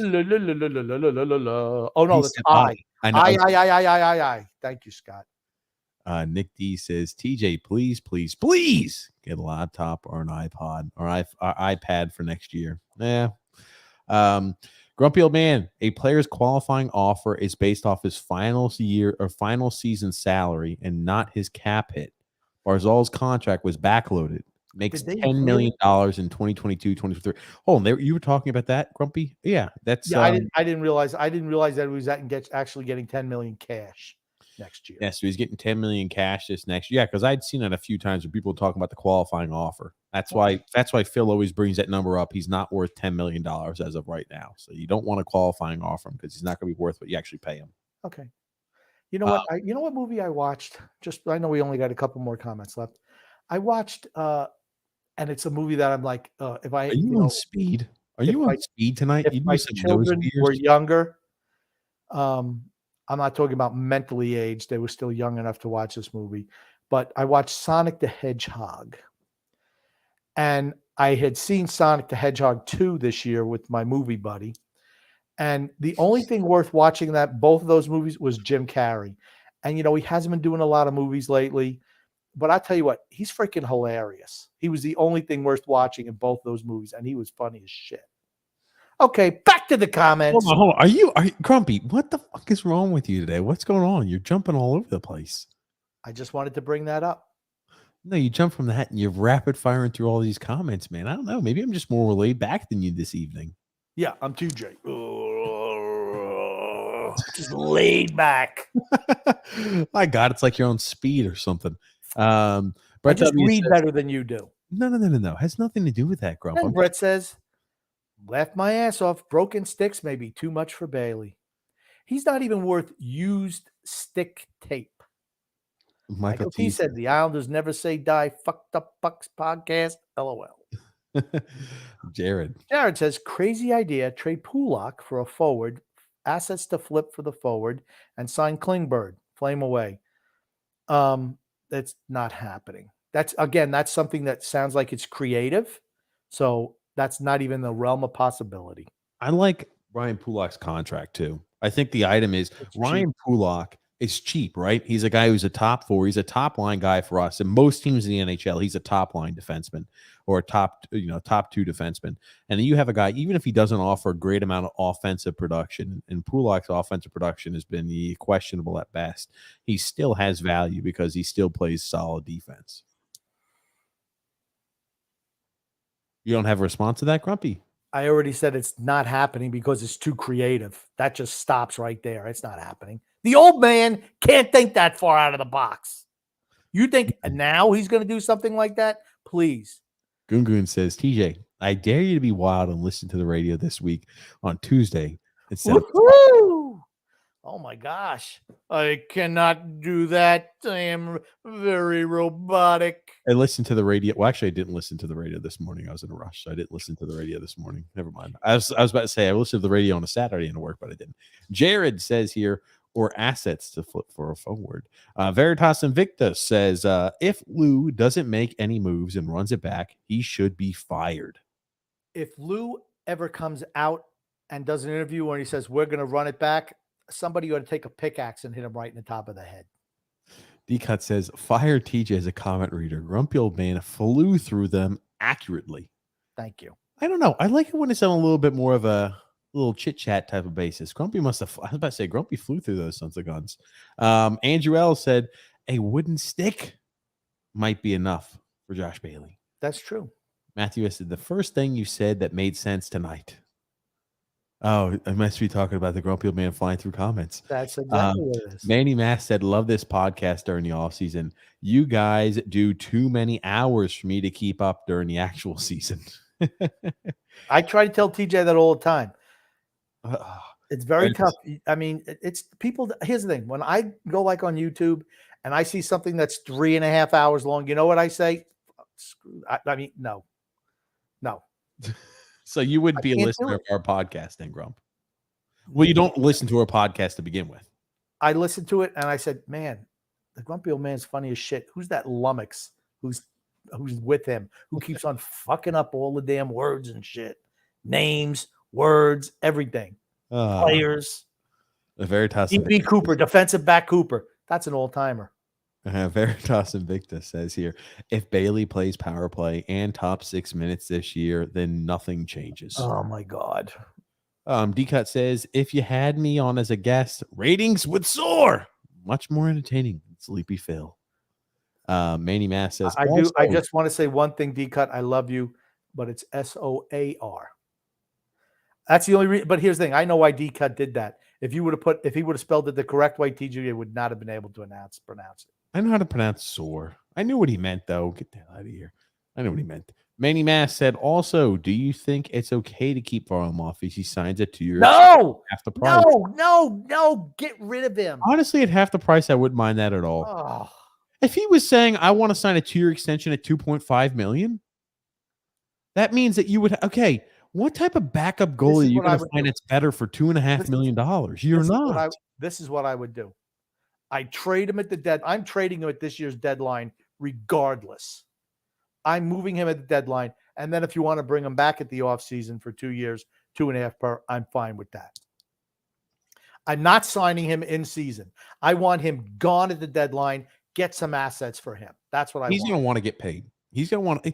It's not like he's made hundreds of millions of dollars throughout his professional career. So he's not going to sign. So he's not going to sign for $2.5 million a year. That's correct. Okay. But I'm just saying, I don't think he would. If he wanted to do that, let's say things don't go well for him this year and he struggles. Maybe then you're in a situation where you could get a discount like that. And if I could sign him for 2 years, $2.5 million per, talking right now today, going forward at the end of this year, I would do that in a heartbeat. Nick D said, it's the 40th anniversary for the movie The Warriors. TJ, have you watched this movie? Yes, I have. Okay. You have not seen the movie. Yes, I have. You absolutely have not. Yes, I have. What was the name of the gang leader who held the organization of all the gangs? What was his name? Oh, the black guy got killed, right? Yeah, what was his name? Holy shit. I don't know his name. He was alive for like 5 minutes before they killed him. Can you dig it? Who shot him? The Warriors shot him. The Warriors did not shoot the guys who were the bad guys where you go where the bottles and say Warriors come out and play. Yeah, that guy, those guys shot him. What were some of the guys who were chasing after them when they were trying to get the movie happens is all the gangs in New York are meeting up, or all the gangs out wherever the hell. Is it New York? Yeah. All the gangs in New York are meeting up where this guy's going to unify them together. Somebody kills that guy and everybody goes scattering back to their districts. It's almost like districts. And they said the Warriors killed him. So the Warriors are having to try to get through all these districts and try to avoid being killed out by these other gangs. And they find the guys who actually killed them. And they've got a few of the Warriors who are dying on the way. And they've got to actually go ahead and find out the bad guys. And the bad guys was the guy with the bottles. I can't remember who the hell they were, but they found the bad guys. Everything ended well. I think that's what happened in that movie. I've seen the damn movie before, Grumpy. Stick it where the sun don't shine.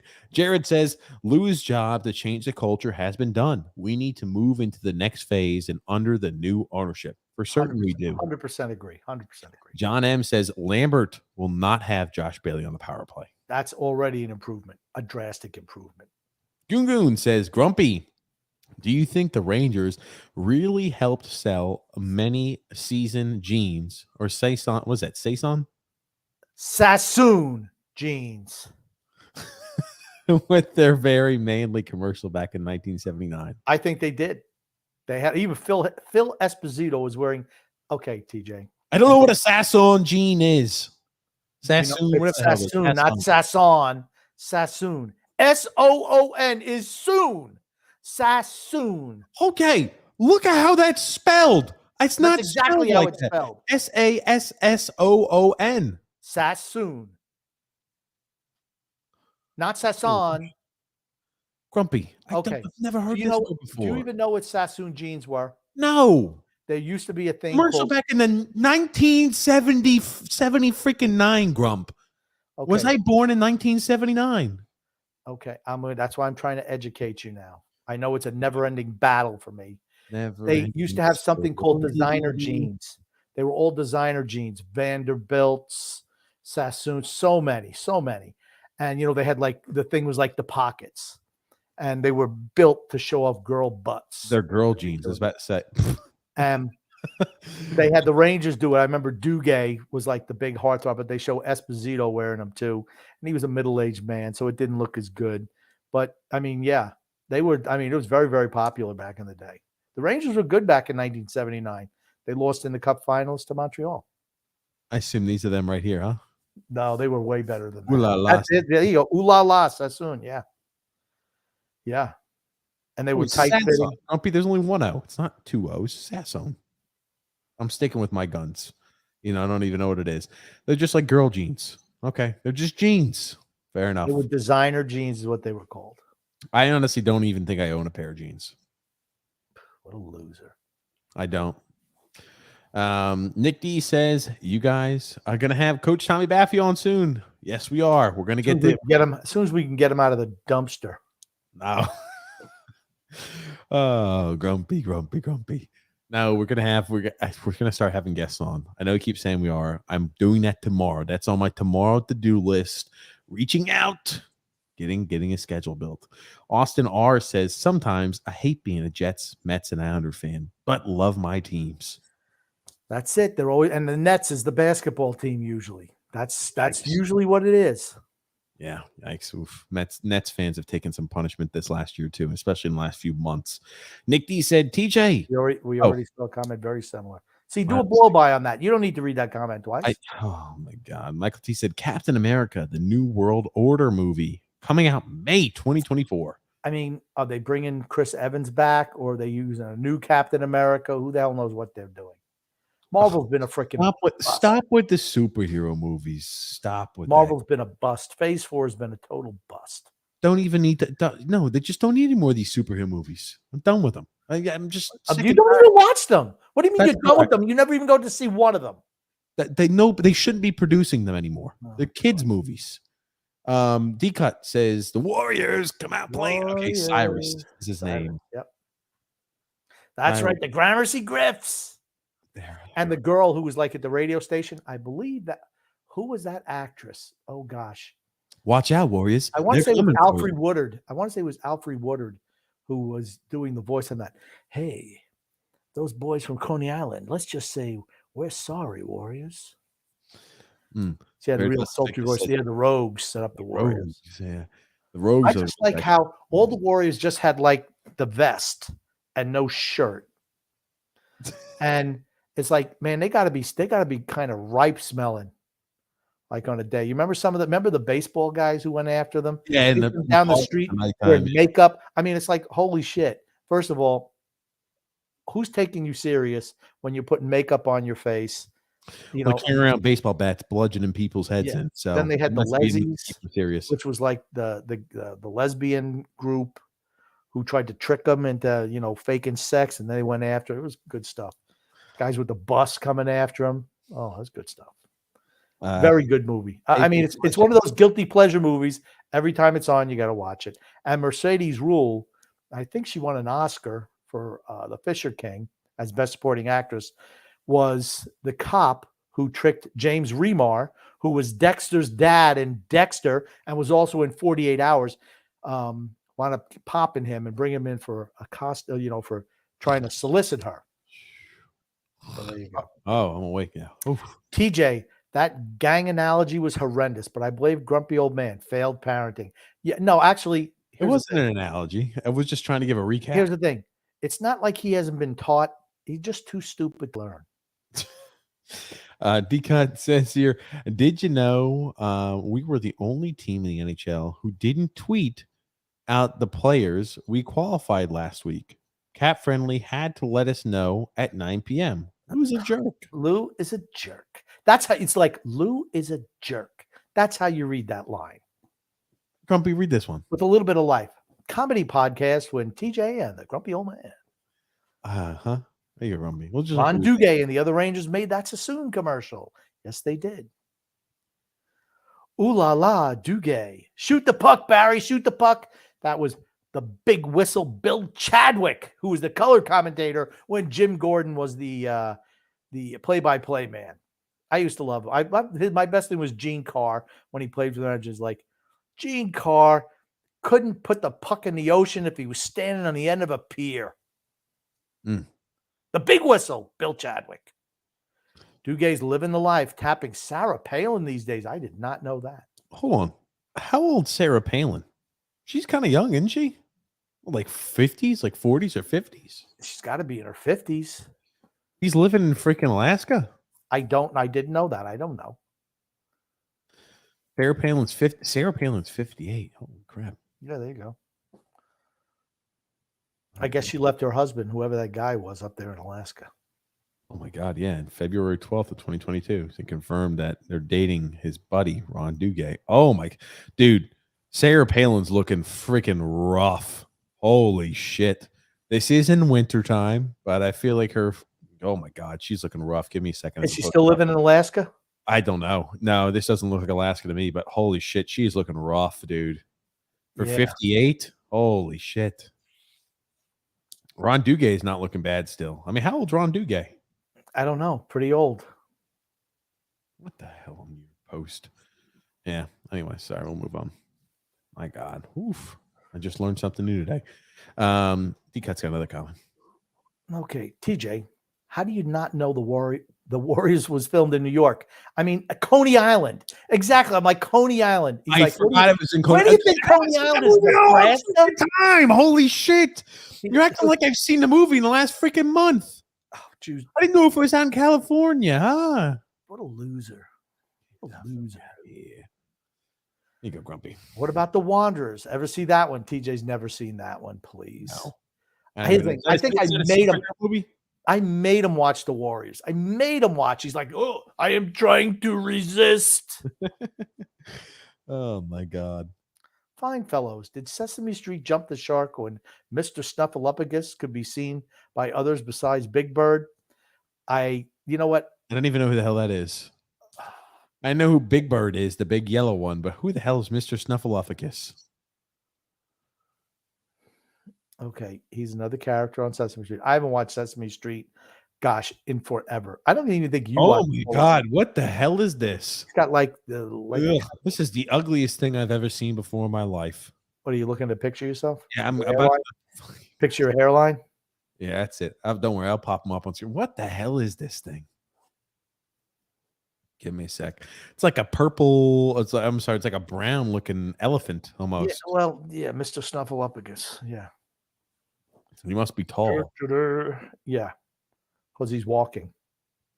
Look at this thing. I'm sorry. Tell me what this thing did, Grumpy. What do you mean? He was a character on Sesame Street. Well, I get that, but tell me, like, what did he do? Apparently, only Big Bird. How do I know? Sesame Street was after my time. I didn't watch Sesame Street as a kid growing up. I was already grown. Andriel's got a comment for you. I went to the UFC fight at UBS. I wish I had thought of it before to bring a sign to say, "Wake up, Lou." Woo! Ajax got caught by a female cop. What the hell is Ajax? By the female cop. Maybe it's Ajax. Oh. Grumpy, another comment. The Turnbull AC, the Baseball Furies, the Orphans, the Jones Street Boys, fantastic movie. Yeah. And they In the City was the closing song by Joe Walsh. That's right. Look out, it's the Ducky Boys. The Wanderers was another good movie. They made good movies back then. The Ducky Boys. The Ducky Boys. Couldn't tell you who the hell those are or what that is. But Grumpy, man, we're here at the end of the show today. What do you want to say before we wrap things up? I want to say love and laughter to everyone who listens and even those who don't, from TJ and the Grumpy Old Man. Thank you, everybody, for tuning in. Thank you again for your participation. Thank you for the comments. I want to thank you, Grumpy Old Man. And we'll see you guys tomorrow, 8 p.m. Eastern Standard Time, just to talk all things sports, just like we did this evening. D-Cut says, fun show, guys. Appreciate that, D-Cut. And great show as always, men. Thank you, Nick D. So thank you, everybody, for watching. Our Sunday show is more like today. That's correct. It's just kind of freewheeling and stuff like that. It's just more shooting the shit. That's kind of what that is. And thank you, Matthew S. there for the kind words. Says, good show again, guys. Fans want D-Cut on the show. Hey, that's up to TJ. TJ makes the guest list. Yeah. You act like you don't have any control over that stuff. I have no control over it. Oh, stop. But hey, yes, thank you, everybody, for tuning into the show. We'll see you guys tomorrow, 8 p.m. Eastern Standard Time on TJ and the Grumpy Old Man. It can be found in the link in the description below or as a featured page on our YouTube channel. Thank you so much, everybody, for tuning in and watching. And thank you, Goon Goon. He says, I love you, men. Thank you, Goon Goon, for the kind words. We'll see you guys tomorrow, 8 p.m. And thank you again, Grump. My pleasure.